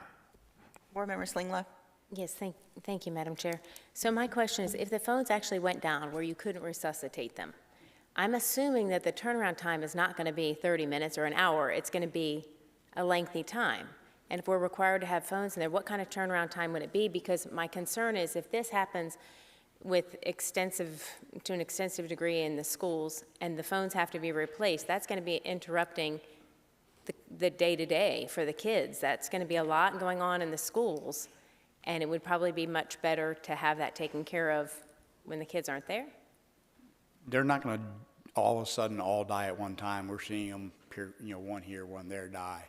These phones have been around a long time. The phone system currently at Lakeland and Nanjing River are analog phone. They have a device that converts to analog to IP. They don't even make that unit anymore. So that's a massive replacement there. As we open the new JFK, the phones that are in the old JFK will go into our pool of parts that we can use to fix the other schools and keep those phone systems alive. There are desk phones in the admin spaces that will be no longer supported, and we'll have to pull those out at some point.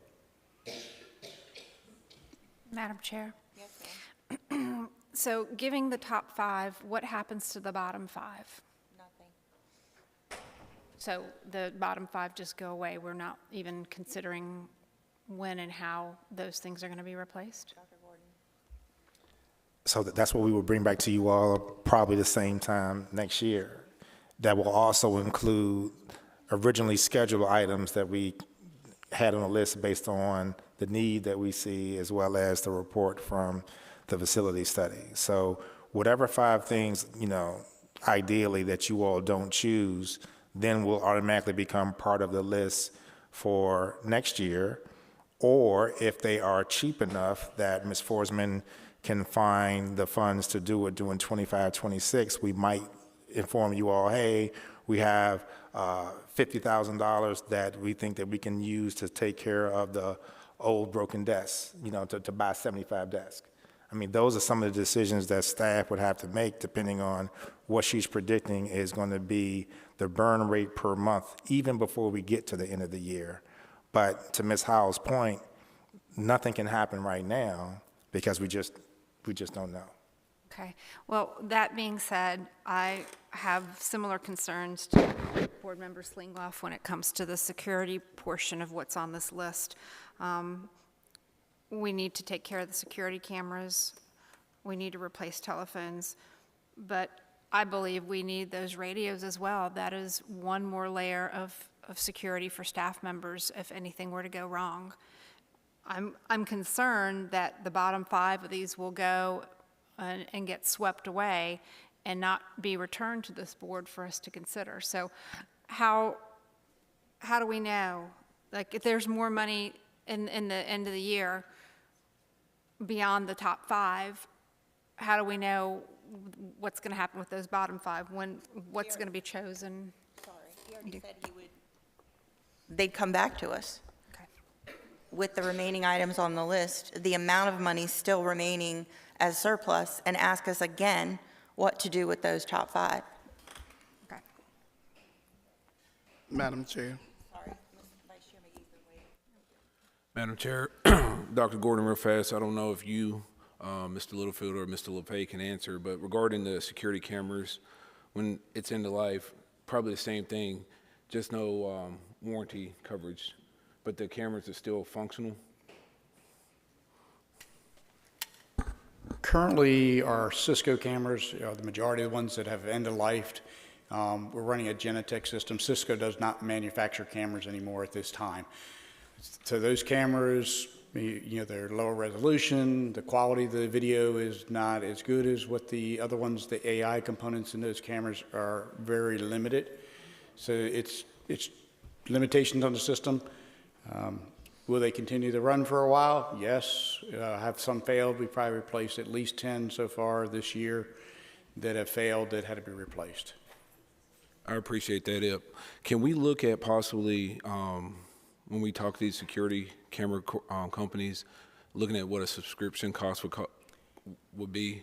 That includes warranties, So free upgrades, Our challenge with that, and Ms. Forsman, is we can fund, what I've seen, and I've been in the district 27 years, we can fund the one-time cost items. We just don't have the resources to continue to add subscription on top of subscription on top of subscription. It's getting more and more difficult. That's why your budget is where it is now. You add subscriptions on top of that, the cost is actually higher over time. We're a self-maintainer division, so we're not relying on a vendor to maintain these things. We do our own warranty repairs, trying to keep these costs down. The subscription model is actually more expensive. Thanks, Mr. Littlefield. And to Board Member Burtonham, just if these items aren't funded, we can always revisit this next fiscal year and prioritize them and make these, top priorities for the unfunded list next year. Thank you.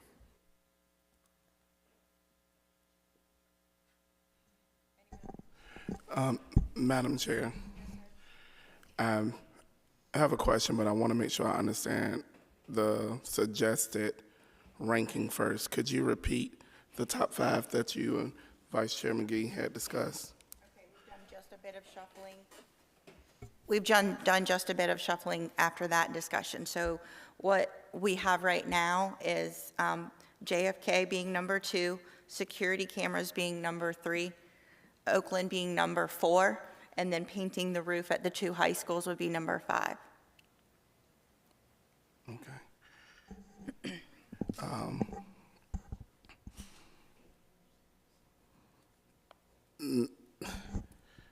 I got a question here.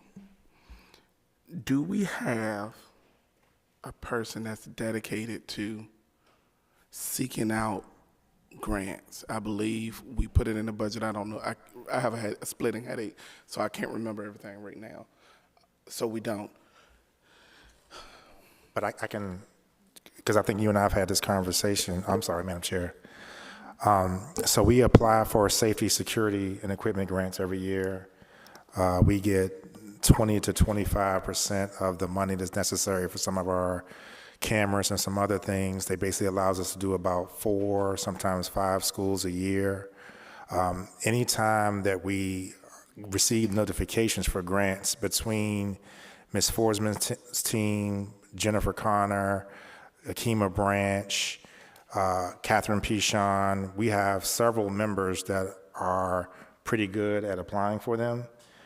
So we are always applying for grants. As you know, that's how we got the construction grant that we were working on for when we did JFK, and we applied for another grant to try to get Elephant's Fork, partial of that done, but we were told by the state that they wanted to spread the money around. So there's always going to be safety and equipment grants that the state helps us out with. Mr. Littlefield's kind of the point person on that. He gets feedback, working with Mr. LaFave on Dr. Brown's team for safety and security.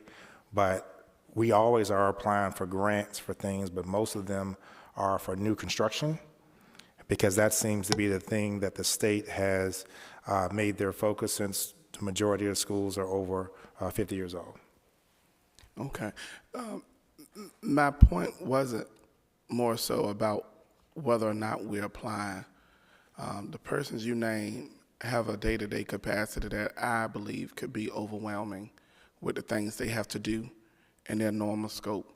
What I will ask the board to chew on and keep in your thought is that we need a grant person whose sole job is to find money, so we don't, that way it can help chip away the amount of what we are being presented with now.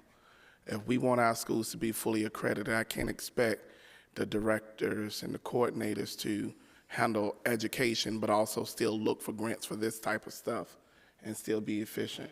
So I'm kind of torn between the security cameras and the roofs, because if we have security cameras and they're functioning and in place, and the only thing we're losing is subscription, but we have roofs that create leaks that have a repair of $7,000 with each occurrence. I understand safety is the major buzzword, but I believe we have cameras in good places right now. We always could do better. That's not saying that we can't. We always could do better. But the reality and the inevitable part is we just had Nesman River had a major leak where they had to get rid of all of their memorabilia, give it back to the people who had it on the walls because of a leak. That was expensive to replace. So the more we push our roofs down, it's gonna open up more financial constraints. We're gonna have to pay for later.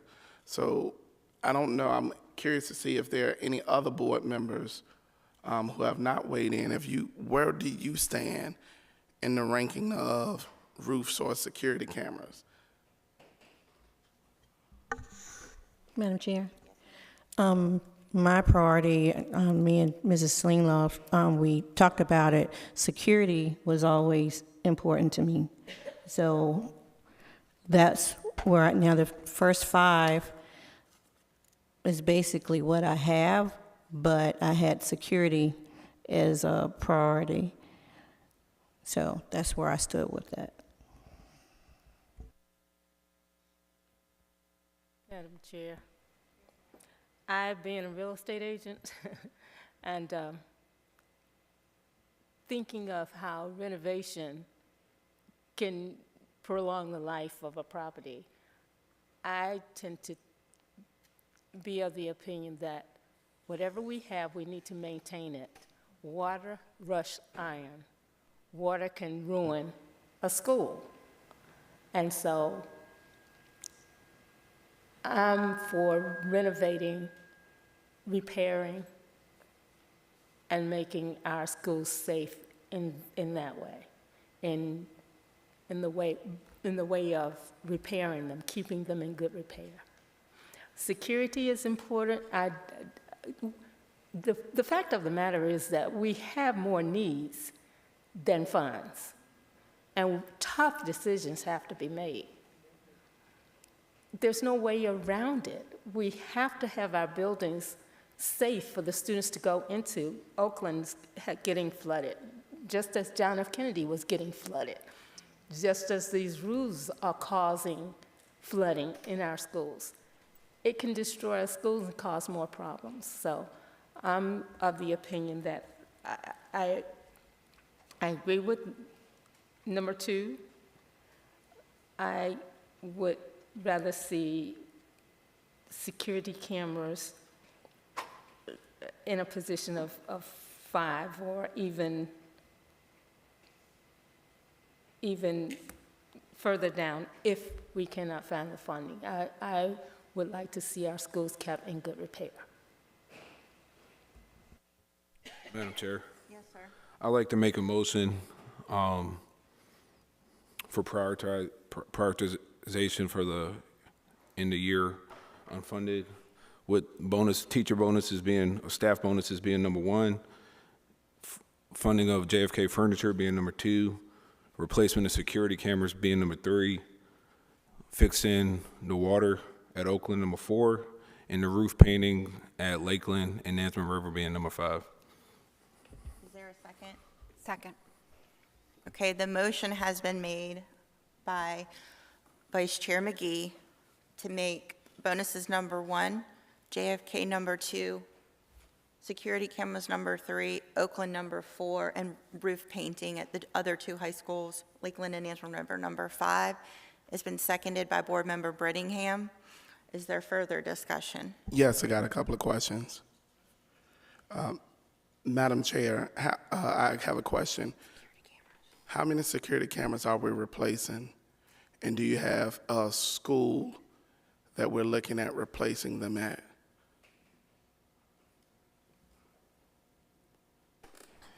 Mr. Littlefield, can you only answer the first part of Mr. Riddick's question? Because I try not to.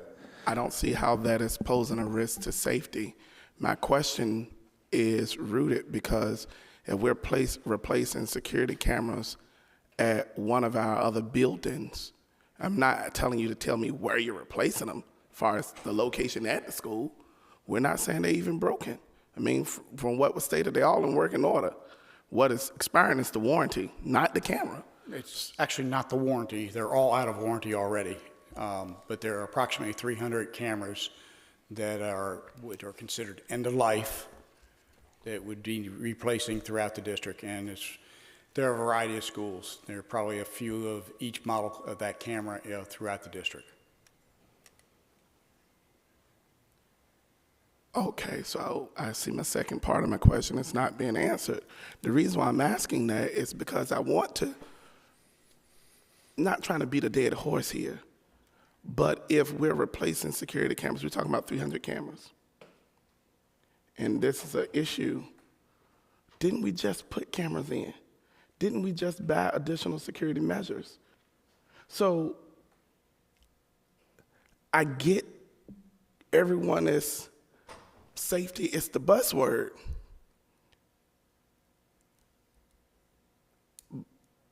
I'm not saying safety isn't important. I don't want that narrative to be, well, it's going to grow legs, whatever they want to do anyway.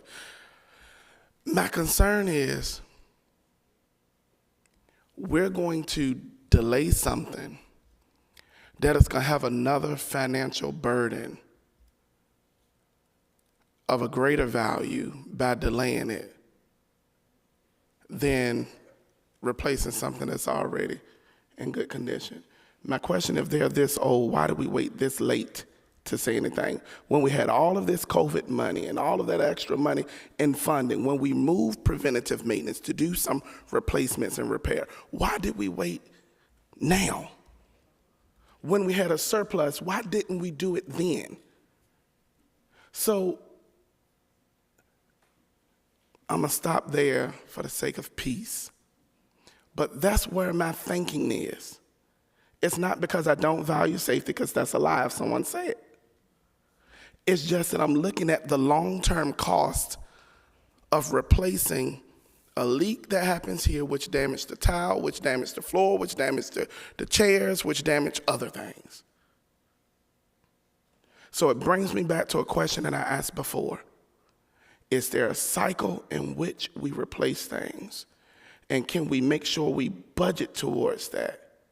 And I understand that's the day-to-day aspect of it, because that's in the purview of the superintendent. But now it's being brought to my court, and I got questions. Thank you, Mr. Riddick. And both Dr. Gordon and Wendy were nodding, yes, there's a cycle, and it's planned for to the best of our ability with the limit of our funding. Dr. Gordon, and I think after that, I believe, are we ready to vote? Yeah, so to answer the big aspect of Mr. Riddick's question, that is what we use the money for on ESSER grants, because the ESSER grant specifically says you had to use it for specific things, instruction, COVID prevention, et cetera. So what we did is move a lot of things that normally we would have paid for in instruction to ESSER to be able to cover the needs of the school division. The biggest need that has happened to the school division since ESSER 1, 2, and 3 came out was sinkholes. That's where our money went. Our money went to fix the sinkholes. The second aspect was we then looked at what the facility study said, and we repaired the cracks, the sidewalks. We did a lot of stuff with lighting, as I'm sure you're aware, Mr. Riddick, to improve the lighting in our schools. That was a huge undertaking. We also did a lot of new metal roofs for the same reasons that you're mentioning. That's literally what we did. So we're not waiting to bring all of this to you all. It is the fact that we have to be very strategic on how much money we can spend on the things that we know that need to get done. Us not having $3.57 million a year for 5 years is something that we were maneuvering pretty well while we had ESSER funds. But if you all remember, when the board asked for additional feedback on our recommendations, we took a look at everything that was next in the cycle. We took a look at everything that had the greatest impact on staff and students, and that was the original list that we brought forward to you all. I don't have any concerns with the recommendation or the current motion that's on the floor that Mr. McGee has just read. Now, what we will do is, after Ms. Forsman gets her final year-end outlook, then we bring to you all, because the next agenda item here is the action item to do this if there's funds left over. Then we will bring you all that information so we can take it to the city during the month of July for things that we know that need to get done that are already encumbered. So, Mr. Riddick, you are correct where we did replace some cameras. You're right, we replaced some cameras, but those were the cameras that came from the security grant, right? That's literally how it goes. And I think we've had the conversation that within 4 to 5 years, we can begin to make huge changes. As Mr. Littlefield said, it's really just about the pixels. It's really about us being able to have, clearer pictures, but they're still working. They're still working. And he always gives the recommendations in working with Wendy's team for which schools are next on that list. Thank you, Dr. Gordon. Are we ready to vote? Okay, Ms. Gardner. Does anybody need the motion to be reread? No. Board members, please vote. Board member Dr. Brittingham? Yes. Board member Fields? Okay, yes. Board Member Jenkins? Yes. Board Member Riddick? Yes. Board Member Slinglove? Yes. Vice Chair McGee? Yes. Board Chair Howell? Yes. Motion passed. Thank you, ma'am, and thank you for the dialogue, everyone up here. Number 2, under unfinished business, ties into that. It is a resolution, 24/25-27, a resolution of the school board for the city of Suffolk, Virginia, granting the school superintendent the authority to obligate by encumbrance any remaining appropriated funds before the end of the current fiscal year on June 30th, 2025, for certain designated repairs and/or purchasing needs of Suffolk Public Schools as approved by the school board. Is there a motion? Madam Chair, Yes, ma'am. I move that we approve Resolution 2425-27. Thank you. Second. Okay, it's been made by Board Member Brittingham. The motion was made and seconded by Board Member Slinglove. Is there any discussion? There being none, we're ready to vote. Board members, please vote. Board Member Dr. Brittingham? Yes. Board Member Fields? Yes. Board Member Jenkins? Yes. Board Member Riddick? Yes. Board Member Slinglove? Yes. Vice Chair McGee? Yes. Board Chair Howell? Yes. Motion passed. Thank you. The final item under new business, unfinished business, is ordinance 24/25-86, transgender policy, and ordinance amending Chapter 1, Article 6, Section 1-6.2:1, effective July 1st, 2025, excuse me, entitled Purpose Stated Definitions, Discrimination, Harassment, and Bullying Prohibited, Counseling Services, Use of Name and Gender Pronouns, Access to Student Records, Dress and Grooming Codes, Extracurricular Activities and Overnight Travel, Student Participation in Activities Determined by Sex, Access to Restrooms and Locker Rooms of the Policies of the Suffolk City School Board. This is the second reading. Is there a motion? Madam Chair, I move that we approve Ordinance 2425-86. Second. Okay, the motion has been made to approve it by Board Member Brittingham and second by Board Member Slinglove. Is there any discussion? Madam Chair? Yes, ma'am. I have a quick question. At the end of this resolution or this ordinance, we struck out in Section J a statement that says the school superintendent is authorized to establish regulation and/or guidelines consistent with this policy. And I was wondering if Attorney Waller might be able to speak to me why we've struck that.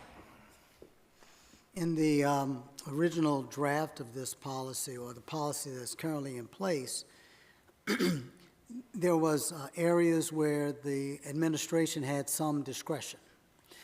That discretion has now been removed, and in light of that removal, there is no longer a need for regulations.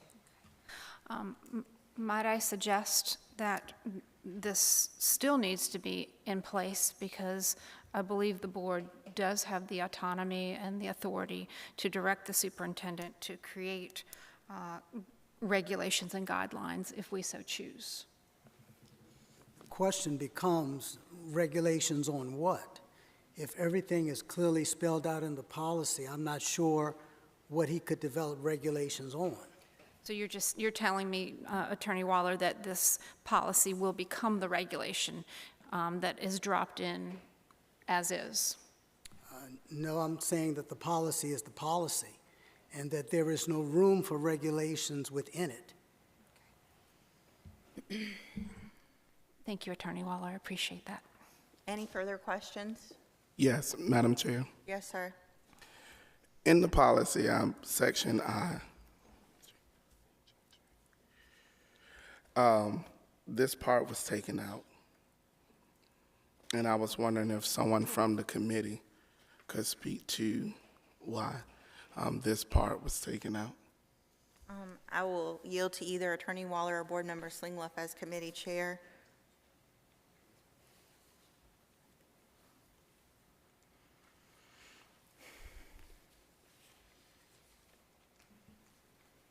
Board Member Riddick, did you reference letter I? Yes, sir. The reason that was recommended for deletion is because it was not in the model policy that came from VDOE. And what the committee was seeking to do was to mirror the model policy with what you now have in front of you.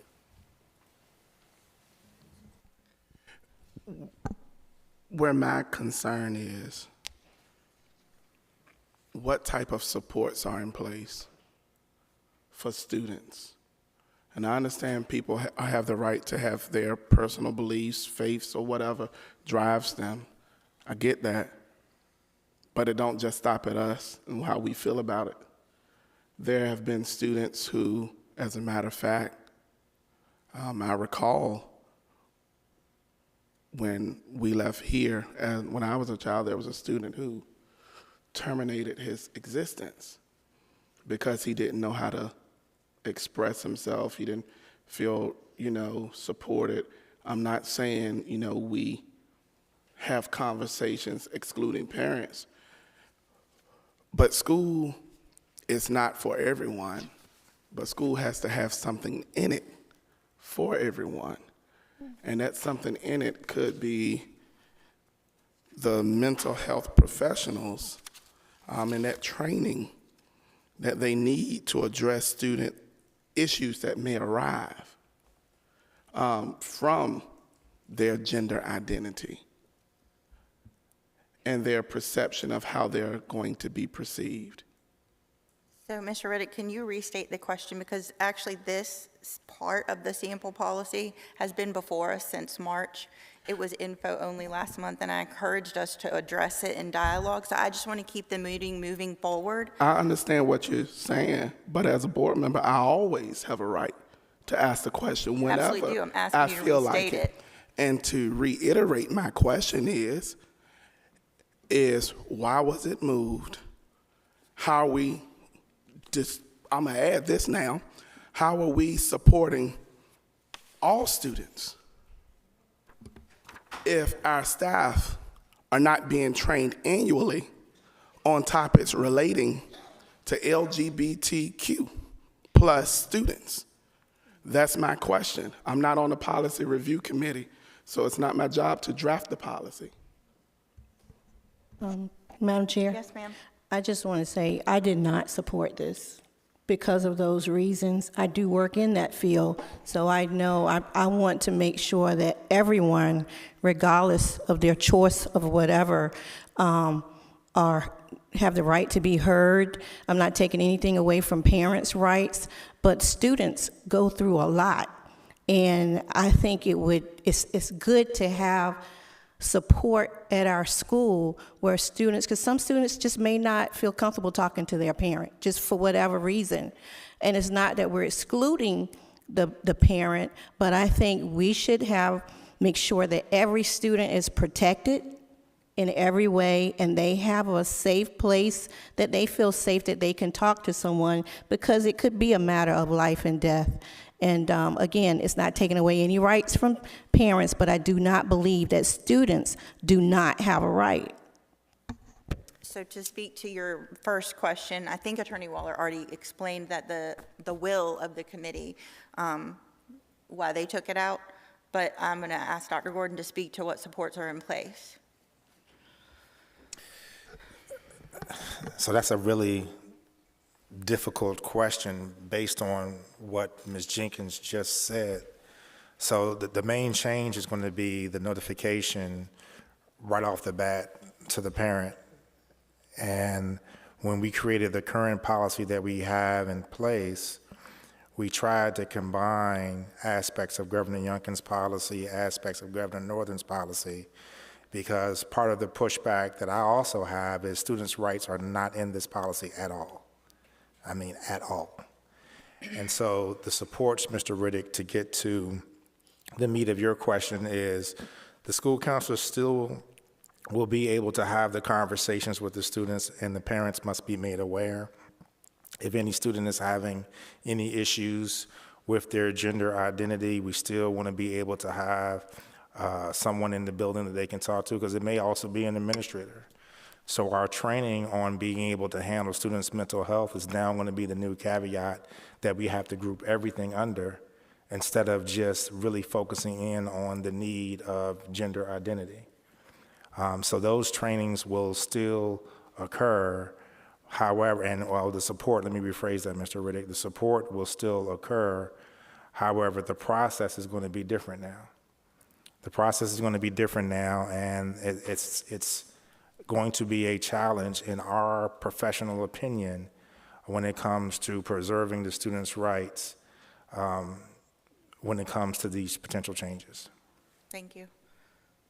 Any further discussion? Madam Chair. Yes, ma'am. I just want to address a couple of things that are in this section. First of all, this section talks about bullying and discrimination.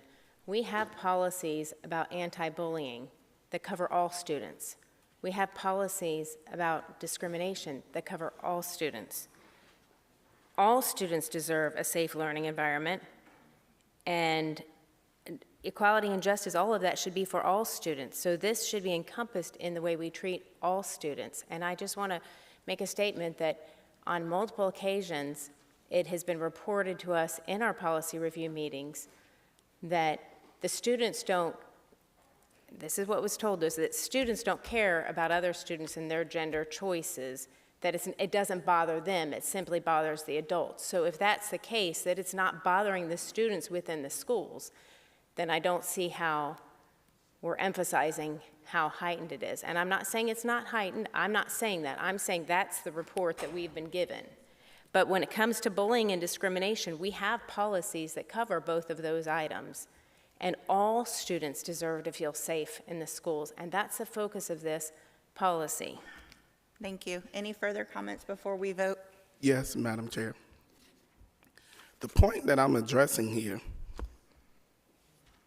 is, yes, there are parts in this section that is addressed by other policies, but is there policy in place that says all school mental health professionals will be trained annually on topics relating to LGBTQ students plus?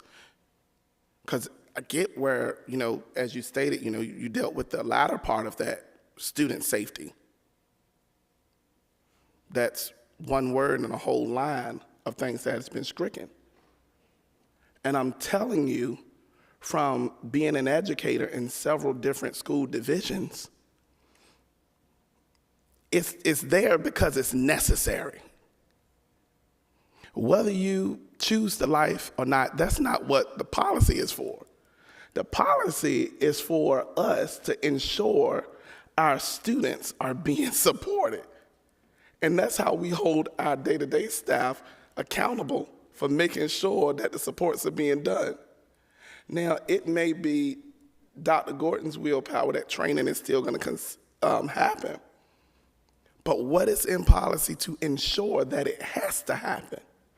That's what we're playing with. I don't do the hope factor. I'm dealing with policy. And I don't think it would take away from the policy if that one sentence was to be added back, because it's necessary. It's necessary. Anything else? Okay, we currently have an active motion on the floor. Are we ready to vote? Seems so. Board members, please vote. Board member Dr. Brittingham? Yes. Board member Fields? No. Board member Jenkins? No. Board member Riddick? No. Board member Slinglove? Yes. Vice Chair McGee? Yes. Board Chair Howell? Yes. Motion passed. Thank you. Moving on down to new business, the first item is payment of bills and payroll from April 2025. Is there a motion? So moved. Second. Okay, the motion has been made by Board Member Riddick and seconded by Vice Chair McGee to approve the bills and payroll from April 2025. Is there any discussion? There being none, we're ready to vote. Board members, please vote. Board member Dr. Brittingham? No. Board member Fields? Yes. Board member Jenkins? Yes. Board member Riddick? Yes. Board member Slinglove? No. Vice Chair McGee? Yes. Board Chair Howell? Yes. Motion passed. Thank you. Item number 2, we have 3 sets of minutes from April, the joint meeting with City Council, and then our 2 board meetings. Is there a motion to approve these minutes? So moved. Second. It's been moved by Board Member Riddick and seconded by Board Member Jenkins to approve these minutes. Is there any discussion? There being none, we are ready to vote. Board members, please vote. Board member Dr. Brittingham? Yes. Board member Fields? Yes. Board member Jenkins? Yes. Board member Riddick? Yes. Board member Slinglove? Yes. Vice Chair McGee? Yes. Board Chair Howell? Yes. Motion passed. Thank you. Item number 3, as an update, last night, City Council approved an additional appropriation from the city to the school board in the sum of $3,495,151 to add to this current year's operating budget, which we are using for bonuses. So is there a motion to, no? Next year? I'm sorry. The motion, would be to approve and adopt the total operating budget for next year. So moved. Second. The motion was made by Board Member Riddick. I believe it was seconded by Board Member Slingloff. Is there any discussion? There being none, we're ready to vote. Board members, please vote. Board Member Dr. Brittingham? No.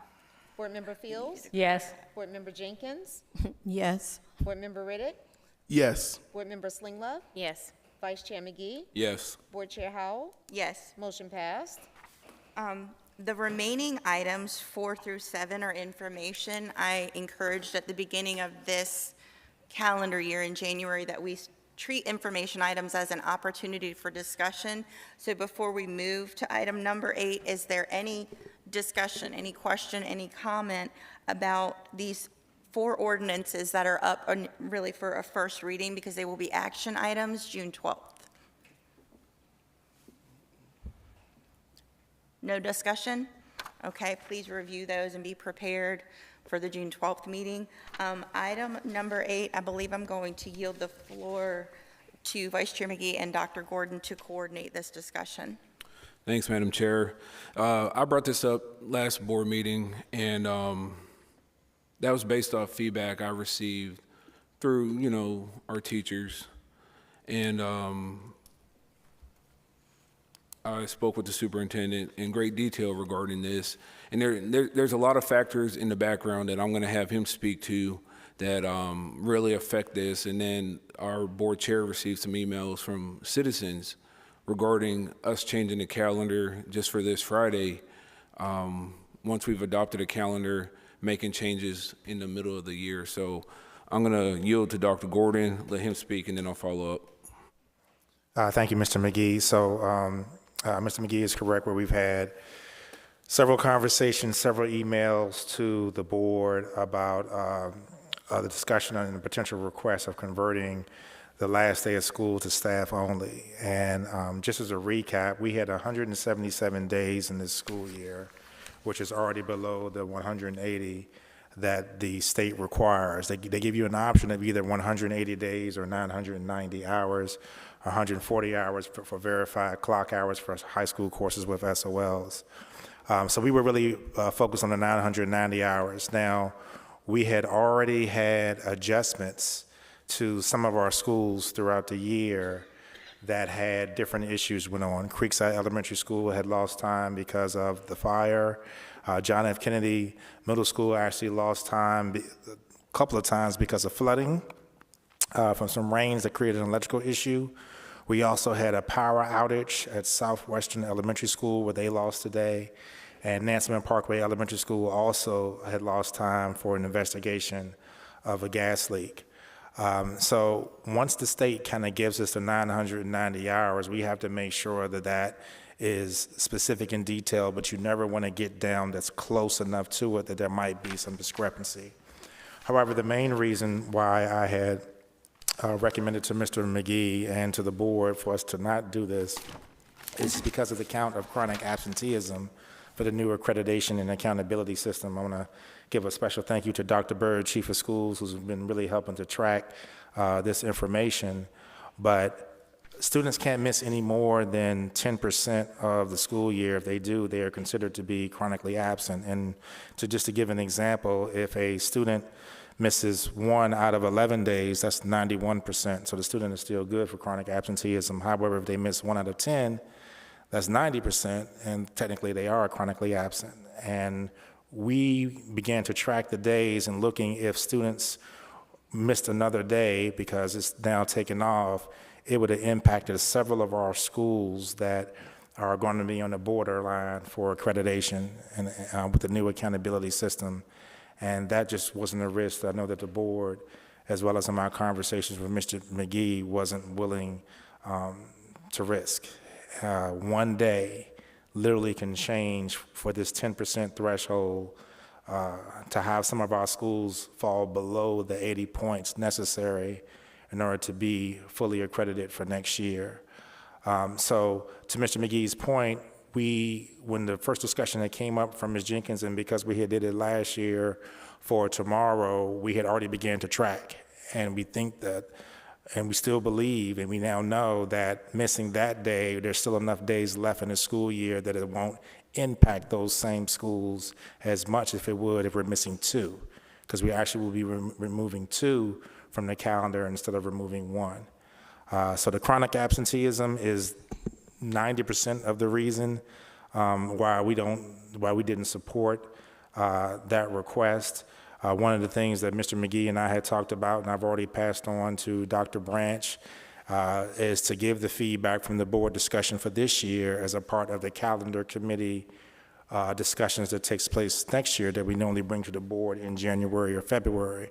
Next year, as an example, ladies and gentlemen, we are down to 171 days because we made adjustments based on recommendations that we had from the committee, with the biggest one being having a full week out for fall break. So that also limits some of those things and flexibility that we can have, and we're hoping that some of these electrical issues and other issues that we experienced this year, that's some of the things that Ms. Forsman and Mr. Napier have been dealing with that won't cause us to lose more instructional time, because things such as recess does not count, lunch doesn't count. I mean, those things are subtracted out because instruction is not going on. So I think I'll end it right there, Mr. McGee, because I think that kind of covers the majority of our discussion. I'm going to just chime in because Vice Chair McGee referenced communications that I received.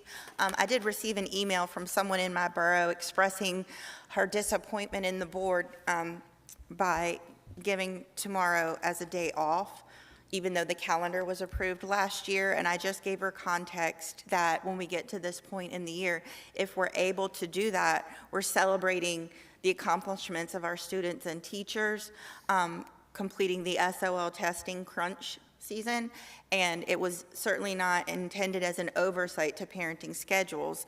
I shared that email, I believe, with the entire board. I also became aware of a discussion on Parents for Better Suffolk Schools, and several parents chimed in how they had heard there was a possibility that June 6th might become another day off, and this creates such a burden for them because they're scheduled at work 3 to 4 weeks out, and what are we doing? How do we keep willy-nilly changing the calendar? And so I just want to clarify, it's not ever willy-nilly. We do our best to balance between rewarding and celebrating, but also being mindful of the 14,000 roughly families that we serve and how it impacts them. Vice Chair McGee? I appreciate that, Madam Chair. And I just want everyone to know, so I'm going to continue to advocate for the teachers, but at the end of the day, I have to trust Dr. Gordon and his staff, who are the experts in the field. They have the data, they have the numbers, and I'm only one of 7. So I listen, I hear you guys. I'm going to, bring your concerns to this board, to the superintendent, with the hopes of, having things go your way when you want them. But I appreciate Dr. Gordon, all the feedback you gave me, the educational piece on it, and thank you for your time on that. We are now at the public speakers on non-agenda topics portion of our agenda, so I will yield the floor to Ms. Gardner.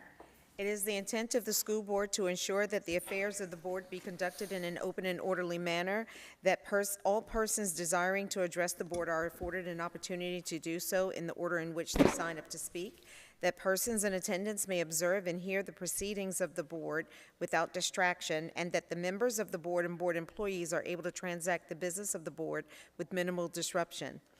Any persons addressing the board shall, 1, confine their comments to matters germane to services, policies, and affairs of the school board and Suffolk Public Schools. 2, refrain from words or statements which from their usual construction and common acceptance are construed as insults and tend to incite violence or breach of the peace. 3, refrain from obscenity, vulgarity, or other breach of respect. 4, comply with the time limit for public comment as set by the board, which can be up to 5 minutes, unless the board, through the exercise of its discretion, decides to allow less than 5 minutes for public comment. 5, refrain from cumulative or repetitive remarks. And 6, refrain from making any comment regarding any pending student discipline or employee grievance matters. The appropriate form for such matters is the applicable administrative hearing provided by state law or, where appropriate, court proceeding. Persons must not engage in disorderly, disruptive, or boisterous conduct, such as, but not limited to, making noise, use of profane language, or obscene gestures, yelling or similar demonstrations that interrupts or disturbs the peace and good order of the meeting. Persons addressing the board may deliver to the board or its clerk written materials including reports, statements, exhibits, letters, or signed petitions, and may also make use of any chart or graph during their verbal presentation. The school board welcomes comments from the public as appropriate. Board members will listen to public comments but will not comment, deliberate, or take action on them. The school board chair may direct the superintendent to investigate items and report back to the school board at a subsequent meeting. The chair or other presiding officer shall preserve decorum and shall decide all questions of public order, subject to appeal to the board.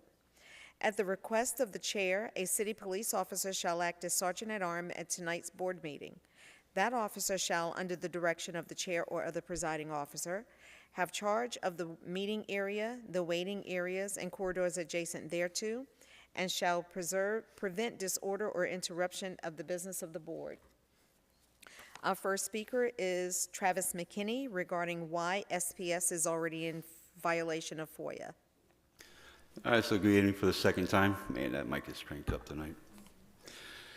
The result of the May 8th board meeting, where we sit there and saw a series of a non-agenda presenter come up and address the school board as far as being denied, the fraternity being denied tutoring at the Suffolk Public Schools.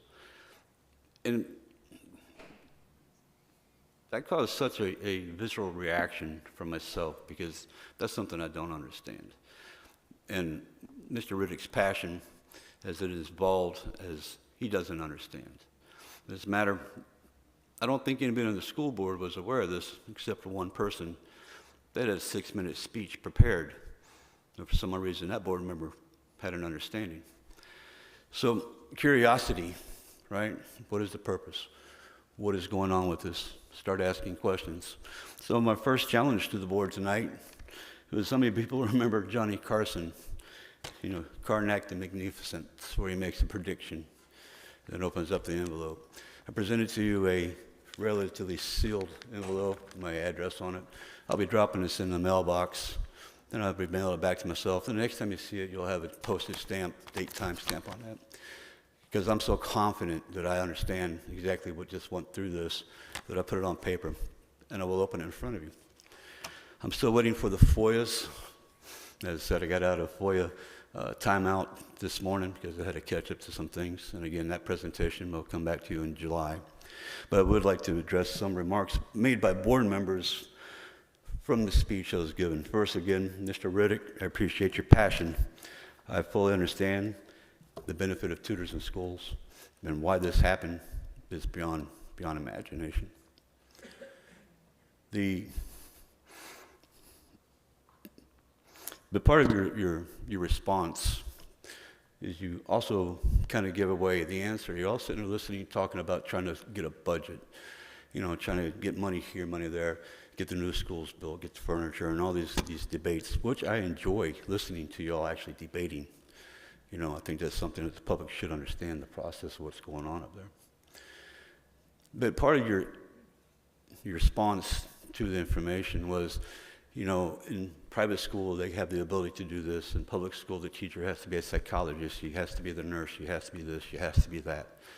And the only thing I can basically say is, in your response, you actually identified the problem why we have a failing school system across the nation. Because we are institutionalized this nanny state that where the teacher is actually the parent, the teacher, the psychologist, the caregiver, and we've taken our responsibility away from the parents, or we don't force the parents to take care of things. In connection to that, where or Dr. Gordon had made a presentation where they have 5 children causing 115 incidences Why? Why are you allowing 5 children to disrupt the lives of everybody else in the classroom? And the reason why is because the institution of education now is we're going to give the child a hug and we're going to have a village attitude toward that one child. It's the causation of problems, and we suck a lot of resources into trying to figure out what that is. When we talk in June, first appearance in June, I'll be addressing that a little bit deeper. But right there is the finger on the point. We have shirked responsibilities, we've taken responsibilities away from parents to be a parent to their children, and we forced it on the school teacher. Mrs. Jenkins' remarks, as I said, was mysteriously well prepared. She had a rather nice, typewritten, response to the disappearance of the fraternity and the MOU. And again, it's a curiosity because she seemed to be the only board member aware of it. So in her response, we got this ad hoc history lesson, relating to the relative moralism of the sins of our fathers. And I think that she's remiss in that she should have addressed Andrew Durnford or William Ellison. And the intellectual curiosity challenges, if you don't know who they are, research them. So the relative moralism, but I understand that her personal experiences when it comes to being elected to a public office and how she's going to celebrate the first black woman to the city council and how she can relate to how difficult that is. But I'm kind of at a loss when she talks about diversity and inclusion, how she missed the Cuban Commonwealth attorney, Moraes, and how she overlooked Winsome Sears, the first black lieutenant governor, with possibility of being the first black woman governor of Virginia. Curiosity. Y'all have a good night. Thank you. Our next speaker, Elizabeth Morningstar, regarding audit.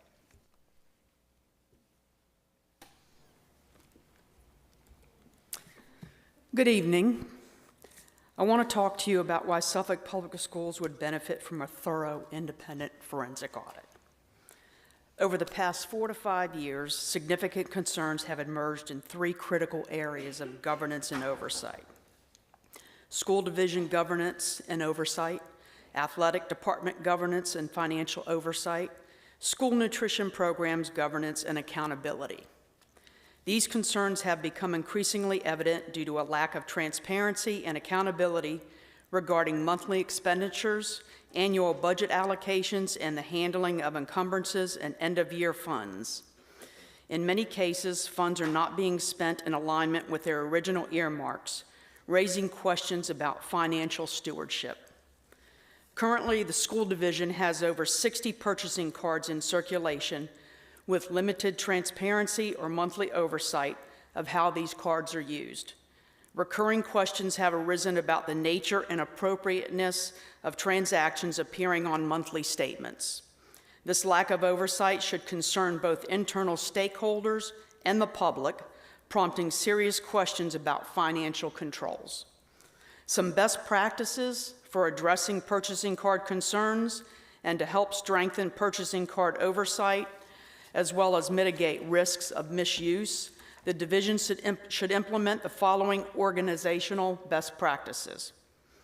Require each cardholder to submit detailed monthly reports, including receipts for administrative review. Establish strict pre-authorization protocols for certain transaction categories.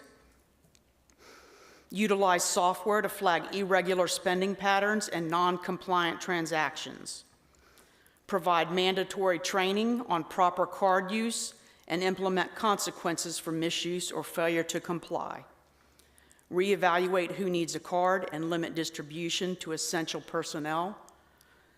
Form an independent financial oversight subcommittee to conduct random audits and reviews. On another note, community conversations have recently highlighted serious concerns related to alleged financial mismanagement and potential embezzlement within the athletic department of Lakeland High School, involving the recently retired athletic director. Concerns include inadequate handling and reporting of funds from sporting event concessions and athletic fundraisers, in addition to missing funds that had negatively impacted student athletes, particularly in the delayed purchase of uniforms and essential equipment. Given these ongoing and systemic concerns, Suffolk Public Schools should greatly benefit from an independent forensic audit aimed at restoring public trust, improving financial transparency, ensuring accountability, protecting the interests of students, staff, and taxpayers.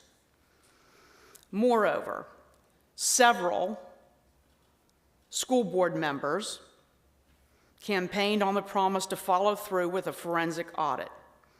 It is time to make good on your campaign trail conversation and school board forum statements that you would support a forensic audit. Also, such an audit would serve as a foundation for building stronger internal controls and implementing organizational reforms in areas of governance, athletics, procurement, and school nutrition services. Thank you all for your time. Thank you. Our next speaker is Sandra Wright regarding bonuses for essential support personnel.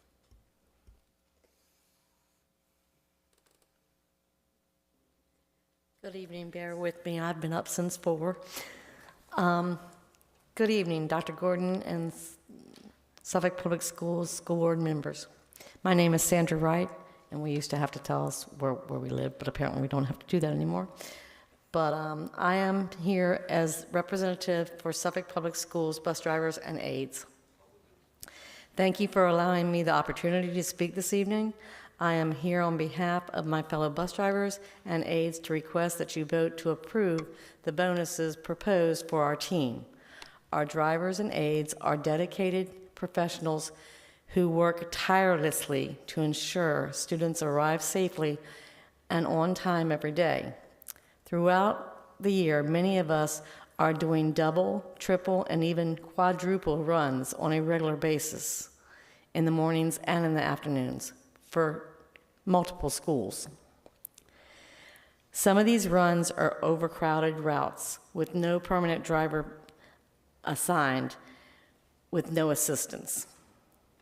Some of these areas that these buses go to that no one wants to do are harder to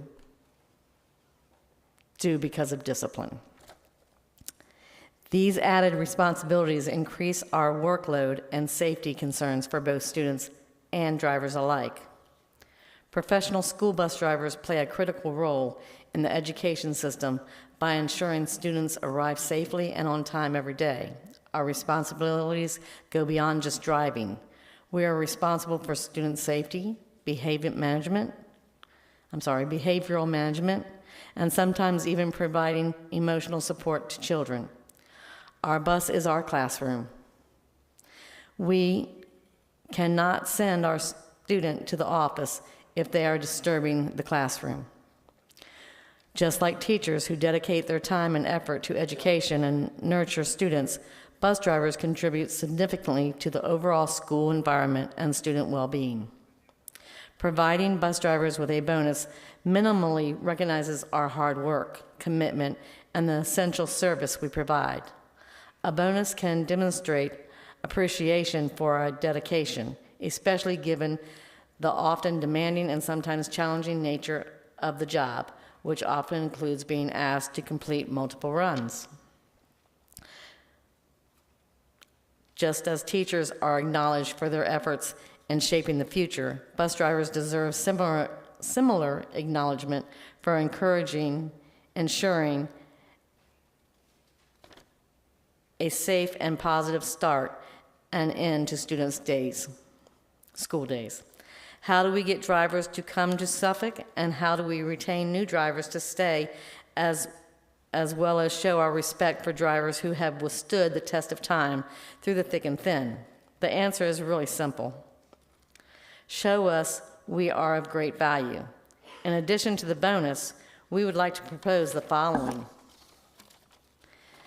If we have a STEP program in place, we immediately need to get rid of it. It's not working.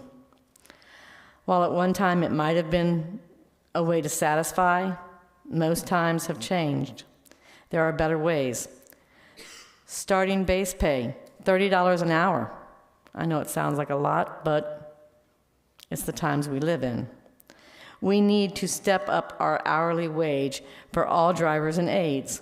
While we know that in recent years our pay has risen, we feel we are still in the lower spectrum of base pay for drivers and aides in the 7-city area. $500 for each year for CDL drivers, no matter what the background. You have the experience. You should get paid for it. $500 for each year of service to Suffolk Public Schools. I personally have only had my CDL for Suffolk Public Schools, and I've had it for 28 years. And I can tell you that I don't make what some cities make for first-year drivers. All buses need to be equipped with AC. It's a must. I know it's expensive, but it's a must. We have people out there with medical conditions that are driving their daily, and it's taking a toll on their health because they are dedicated. All buses, aids for buses that are fully loaded with longer runs so that the driver's full attention is on the road, away from distractions of students. Thank you, Ms. Wright. I apologize for interrupting you. Your time is up. Who's our next speaker, Ms. Next Gardner? speaker, I appreciate your time. Reginald Darden Sr. regarding bonuses for essential support personnel.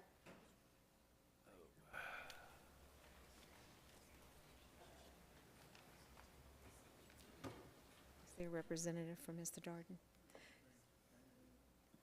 Okay. Oh, he was not able to come, so I was going to talk on behalf of him as well. Can I go ahead and finish? Yes. He was sick. Okay. I've only got like 2 paragraphs. I appreciate that. All right. Sorry. All right. Pay for the experience and professionalism. Pay for extra coverage for runs that are vacant. Bus driver is absent should be half our base pay. In summary, awarding bonuses to school bus drivers acknowledges our critical role, encourages and promotes a positive and motivated transportation staff, ultimately benefiting students and the entire school community. We look forward to the opportunity to further discuss items mentioned, and we also look forward to receiving a well-deserved bonus. Please remember, the wheels don't go around without us.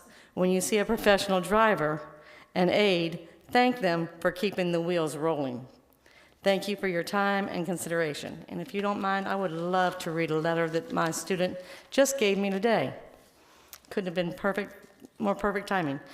Dear Mrs. Sandy, I'm writing this letter just to say thank you for driving us to our houses and to school almost every day. Without you, we'd literally never get to school on time. I'm thankful that you are my bus driver. You are an amazing driver. Also, you might not remember me, but I am so-and-so, the guy with the curly hair. Thank you for giving us treats when holidays come around. Your role as a bus driver is very unappreciated, but just know that I'm grateful you're here, driving my bus. I know things can be difficult because some people can't drive, but I'm glad you're my bus driver. My bad, I keep saying that. But I know deep down you probably are the best bus driver I've ever had, driving our route. Thank you for being the best. You're almost never out. Oh, I'm sorry. You're almost never out, not being handed times, I'm not sure. But I'm still glad it's you and not someone else. I hope you keep our route and don't change or leave the system. Thank you all. I'll try to decipher that. Next speaker, Dr. Adrian Bradley Gray regarding bonuses for essential support personnel.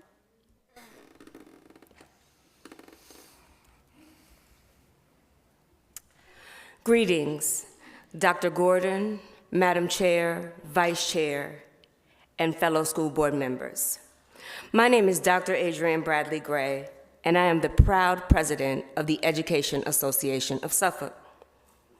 I stand before you this evening in an effort to emphasize the critical importance of supporting our essential personnel. Bus drivers, teacher assistants, bus aides, administrative assistants, custodians, cafeteria workers, and others that may fall into this category by voting in favor of a bonus for these dedicated staff members. They are the backbone of our schools, ensuring that our students can arrive safely, stay organized, and learn in a clean and welcoming environment. ESPs are often the first to arrive and the last to leave, providing invaluable services that directly impact student safety, learning, and the overall school climate. Recognizing their hard work and commitment through providing a timely bonus not only shows appreciation, but also helps retain these indispensable employees amid challenging circumstances. Our success as a school community depends on each of these vital roles working together to ensure that our scholars' needs are met. Most students cannot get to and from school without our dedicated bus drivers and aides. Administrative assistants are the lifeline of our registration processes, helping students and family navigate complex procedures. Without them, our schools would be extremely chaotic. Teacher aides play a valuable role in supporting classroom teachers, providing individualized attention and assistance that allows teachers to focus on instruction that helps students thrive. Their contributions directly impact student learning and well-being. Our cafeteria workers ensure that students are fed well-balanced meals on a daily basis. Investing in our support personnel demonstrates our commitment to a strong, collaborative educational community. Let us remember, teamwork makes the dream work, because together we can continue providing the best possible environment for our students to learn and grow. Thank you. Our next speaker, LaDacia Robinson, regarding bonuses for essential support personnel.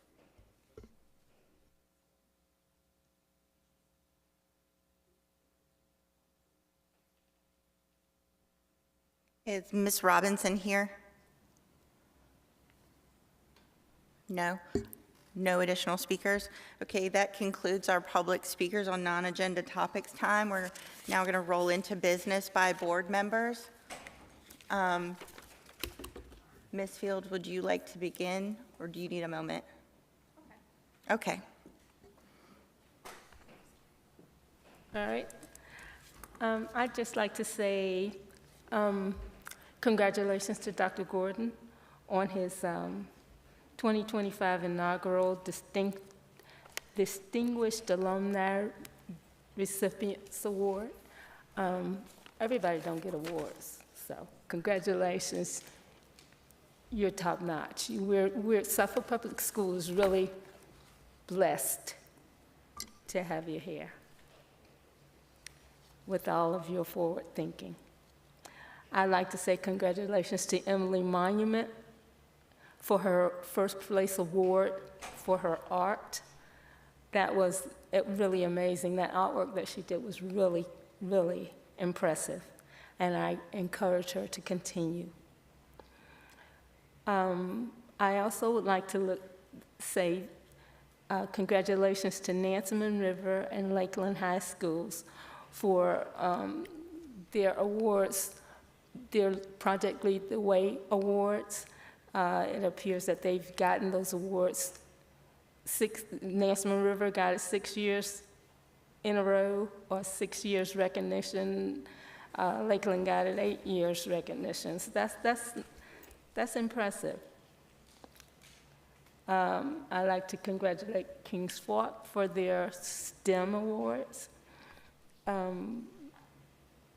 The SPS Music Educations for their third year award. Taylor Flick, who's at, I think it was Florence Bowser, who is providing extra support for those students who are in need. I just encourage her to continue. That's very impressive, and I'm glad that it was brought to the attention of the board. Most of all, I'd like to congratulate the Lakeland High School honor grads, who racked up an impressive $9.5 million in scholarships. These kids are really, really knocking it out of the park, and I encourage them to continue.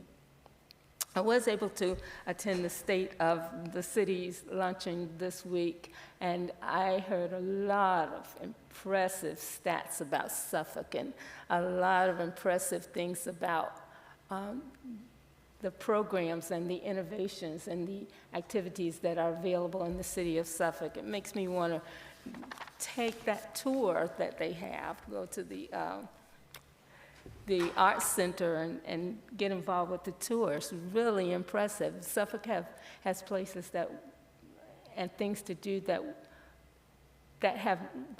we would be surprised to know that they're there. Some of them are hidden gems. Okay. The one thing that I want to say is that Suffolk Public Schools appears to be doing a fantastic job with graduating our students. Over the last 3 awards ceremonies where we looked at the schools and their honor grads, Kings Fork, Nansemond River, and Lakeland, it appears that those students racked up a collective $24.2 million in scholarships. That is impressive. Suffolk Public Schools must be doing something right to educate their students, and I'm just grateful to be a part of it. I encourage them to continue, and I am appreciative to this board for keeping an eye on it and for the oversight that we give to make sure that all of that continues to run smoothly. Thank you very much, and we'll see you at the next meeting. Thank you. Board Member Jenkins. Thank you, Madam Chair.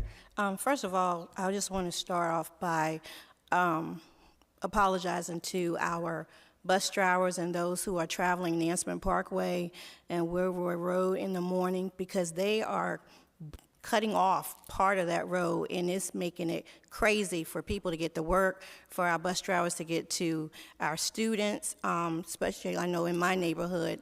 I did contact Dr. Gordon and my city councilman and another one, and asked if they could start construction at 10 instead of at 9 or a little after 9, because buses are still trying to run and get to the schools. So it's just a madhouse with the traffic, and it's almost an accident every single morning. So I'm just, asking that, and I just apologize, because I know our bus drivers are going through a lot trying to get to our students, where they have to go all the way around Wilbur Road, come down Progress, then go back around to get to the students and get to the school.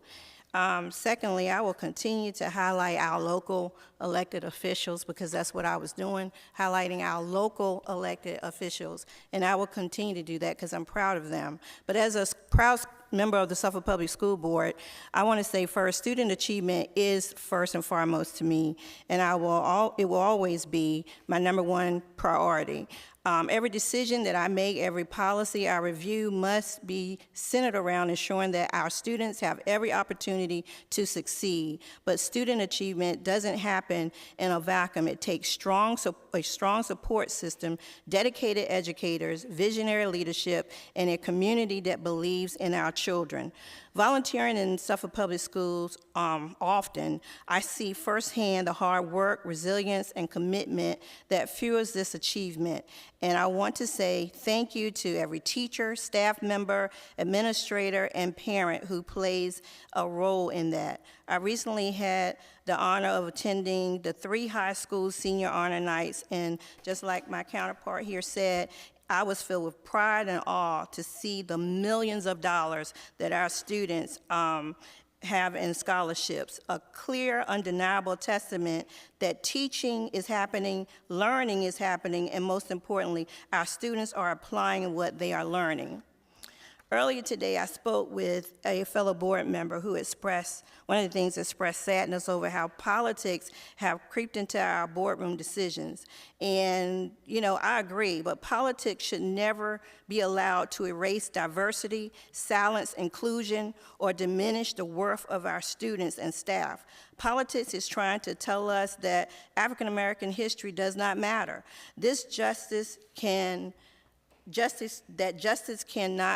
be unequal, that respect is conditional. I reject that, and would never let politics tell us who is worthy of being heard, valued, or loved. Every student deserves to be treated with dignity, regardless of their background, identity, or who they love. We owe them that.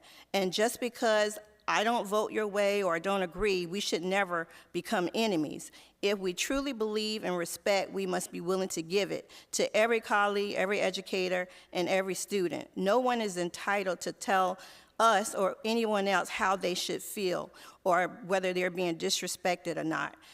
You talk about it and you make it right, and I look forward to graduation on next week with the students to cheer them on, because they are our purpose, our future, and our pride. Have a good evening. Board Member Brittingham. Thank you, Madam Chair. I want to start by congratulating Lakeland High School graduates one more time for their achievements, and I look forward to being at graduation to not see only them, but all three of the high schools.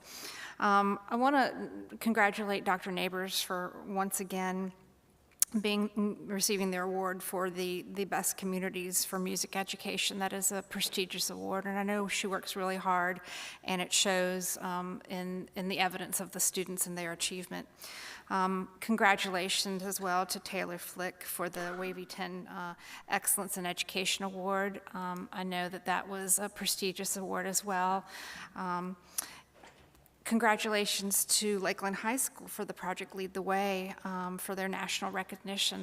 That was big. They also have been working hard for the staff members that are part of that and help them achieve that award. Congratulations to you as well. For the young lady, Emily, who received the first place for VSBA Student Art Contest that she was in, that was pretty incredible work. I know that the picture up here didn't do it justice, but I know that the talent that you had to have in order to get that award was substantial, so congratulations to you. And once again, I just want to thank this board for a productive board meeting, for the conversation that we had up here.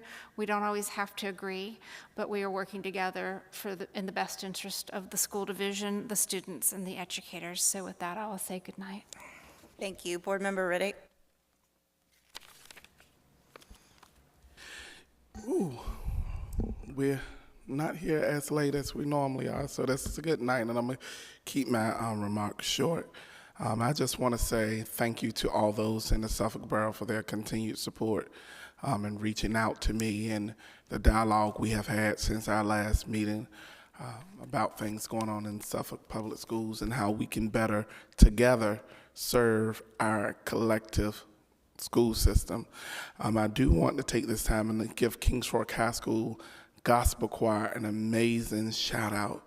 They had their first concert a couple of weeks back, and you're talking about an outstanding atmosphere of students celebrating and rejoicing. It was very momentous. I wish I could go back to that night all over again. I think that's what we need more of. I'm excited that this board made a decision in times past to bring back our school choral programs and music and arts program so that way you all who are not able to go to the competitions can actually get to see what Suffolk has to offer, and that's why we are award winning, because we got it going on here. Students and staff, do me a major favor. Enjoy your break from tomorrow to Tuesday. Our students and staff has been working extremely hard with the standards of learning testing, and Dr. Gordon and his team and Mr. Littlefield and their team and all of the testing coordinators who work tirelessly behind the scenes to make that run smoothly.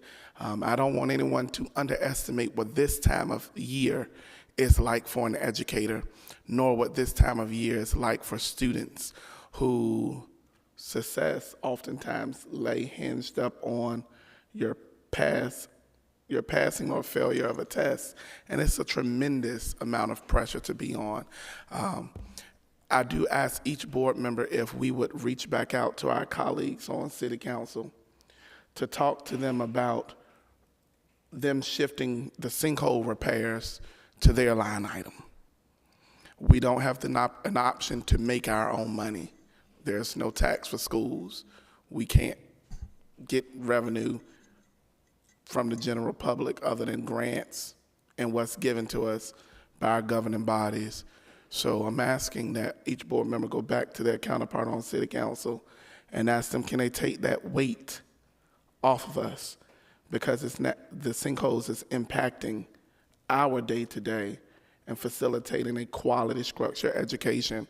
I do also want to stand clear that I stand by my words. We have to do what's right for all of our students. And I'm hoping that the board would have a change of heart and provide and put it in policy that there would be some type of training mandated annually to address needs. Although you may not have that struggle of a need and need to talk to someone about it, we have 14,000 students that you can't predict who's going to have the need. And we never know. It may be somebody that's close to you who have a need and want to vent but don't feel like they have someone to talk to. So thank you for your time. Thank you for your consideration. Keep sweet and enjoy your weekend. Good evening. Well, I want to start out with thanking the speakers that came tonight, particularly those that came to speak in light of our essential personnel bonuses. And I can tell you, I am very glad that we passed the bonuses for our essential personnel, because I can only imagine what these cafeteria workers and bus drivers do. I particularly want to thank our bus drivers tonight because I know that it is a very challenging job. And as my colleague was speaking just a couple of minutes ago and talking about the roadways, that's unnerving. So I know that being out there on the roads, carrying our kids and trying to keep your head straight and be calm and not get frustrated with the traffic is a huge deal. So I really want to thank our bus drivers specifically tonight. I also want to give a lot of congratulations. There were many things to congratulate tonight, including our graduates. I want to make a quick note on graduation. I unfortunately will not be at graduation this year because my family is out of town on our 1 week only vacation, and it is that particular weekend that all of my kids are able to be together. So I'm very disappointed that I will not be at graduation. But I want to congratulate all of our graduates nonetheless. It's a huge achievement and something to definitely be commended and congratulated for. So additionally, there were a lot of other things, but CCAP Technical Honor Society inductees, I was able to participate in that ceremony just a couple days ago, and it was wonderful, and I was so excited for those kids. I love seeing our CCAP program growing. I love the fact that the inductees have increased in the last year. I think it's phenomenal. I love that program, so I'm very grateful for the growth in that program. I do want to also commend Dr. Neighbors and all of our music teachers and everyone that has been a part of making music education in Suffolk Public Schools outstanding. I think it is one of the most stellar programs and one of the greatest assets that we have that we've given our kids. Such a gift to be able to give that to them. I'd like to commend Dr. Gordon for his inaugural Distinguished Alumni from Virginia Tech Award. I think that's wonderful. And I would be amiss if I didn't recognize Kings Fork Middle School for their STEM Family Engagement Award as well. Having said all of that, I do have a couple business items that I would like to just pass on to the board for discussion and for thoughts, make a couple requests. One, I have been thinking I had the ability to participate in the city's State of the Union, State of the City address, and also the Suffolk Police Department memorial service that recently happened. And in doing so and looking at the officers and everything, it made me think of our security staff and our SROs, and we're adding to that team this year as well.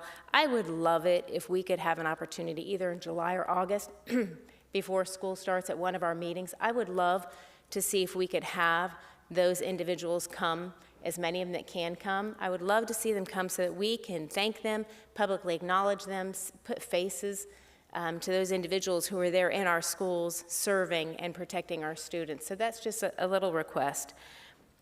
Additionally, I did participate in a community meeting this week, and I wanted to mention, I brought up a lot of the things that were taking place in our board meetings, one of them being the discussion that we've had ongoing that was addressed tonight regarding the audit. And without hesitation, I would say that a minimum of 12 out of the 15 people there present heartily supported an audit. So I know we've discussed having a town hall, but that was, I was overwhelmed with the response that I received from them. And finally, the last thing I would like to address is the end of the year. I want to thank our teachers. I've heard from several teachers. I know the end of the year is very challenging. There's a lot going on right now, a lot on your plate, expectations. The excitement is increasing, and it sometimes causes students to get a little wily. I want to thank our teachers for their efforts and all that they're doing to pull it together to make it to the end of the year. I feel like that little train, I think I can. I'm sure that they're doing that.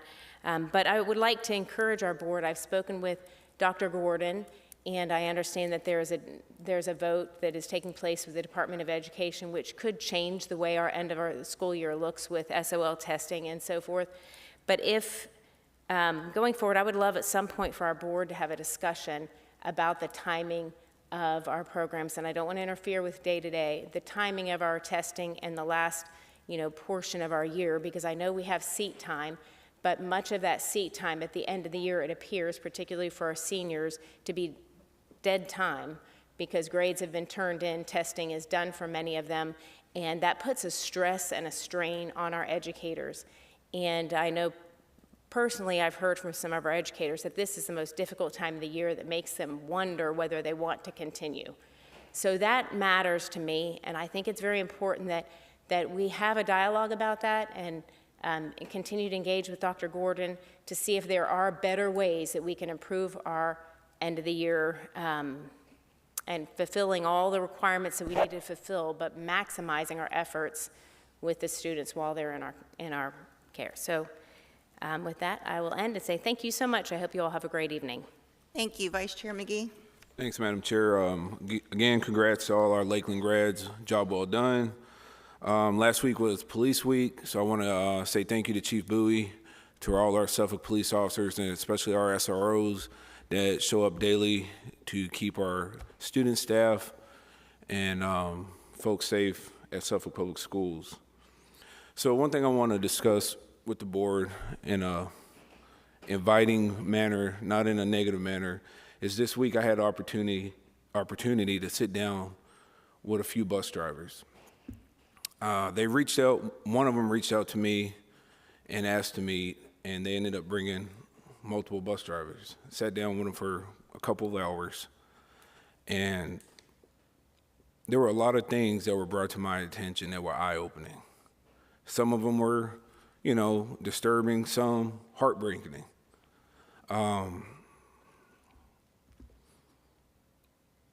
They go through a lot, and until you really sit down and hear some of their hearts, or you've done this job yourself, you'll never know what they go through. So something, Dr. Gordon, I would like to, recommend maybe for the future is having board members do ride-alongs with some of your chiefs on a bus, just so we can get a true understanding of what they're seeing in the field through the weeds and, what they deal with on a day-to-day. The second thing, and this was a great suggestion by Mr. Riddick, and I brought it up to a few board members, including the chair, is if we have funds available left over in the school board budget, having either myself and the chair or someone else meet with the School Board Association for a working lunch, just to better hear what they need, their needs, the problems that they're facing. That way, when we get to budget season, hey, we know their priorities, what they, things that we can bring to them to support them. They're often forgot about. So, again, I heard a lot, and just like I care about our teachers and staff, I really want our bus drivers to feel supported. Mr. Riddick said something tonight, and I should have said it earlier, but Dr. Gordon, I would like to continue our conversation on how we do our bids. Are we targeting some local companies that, might be a lot cheaper, that are licensed and insured? If that's, if that's a possible way to, get after some of these projects to save money. And I think that's it, Madam Chair. I appreciate it. Everyone have a good night. Thank you. I just want to remind my colleagues, if you haven't checked your email yet regarding date preferences for the June retreat, I have received several responses, but I'm missing one or two. So if you could please get that back to me by 5 p.m. tomorrow, because I will have to also then connect with the mediator from Onyx team so she can get her flight and accommodations arranged as soon as possible to save money. The rest of you all, have a good evening and be safe.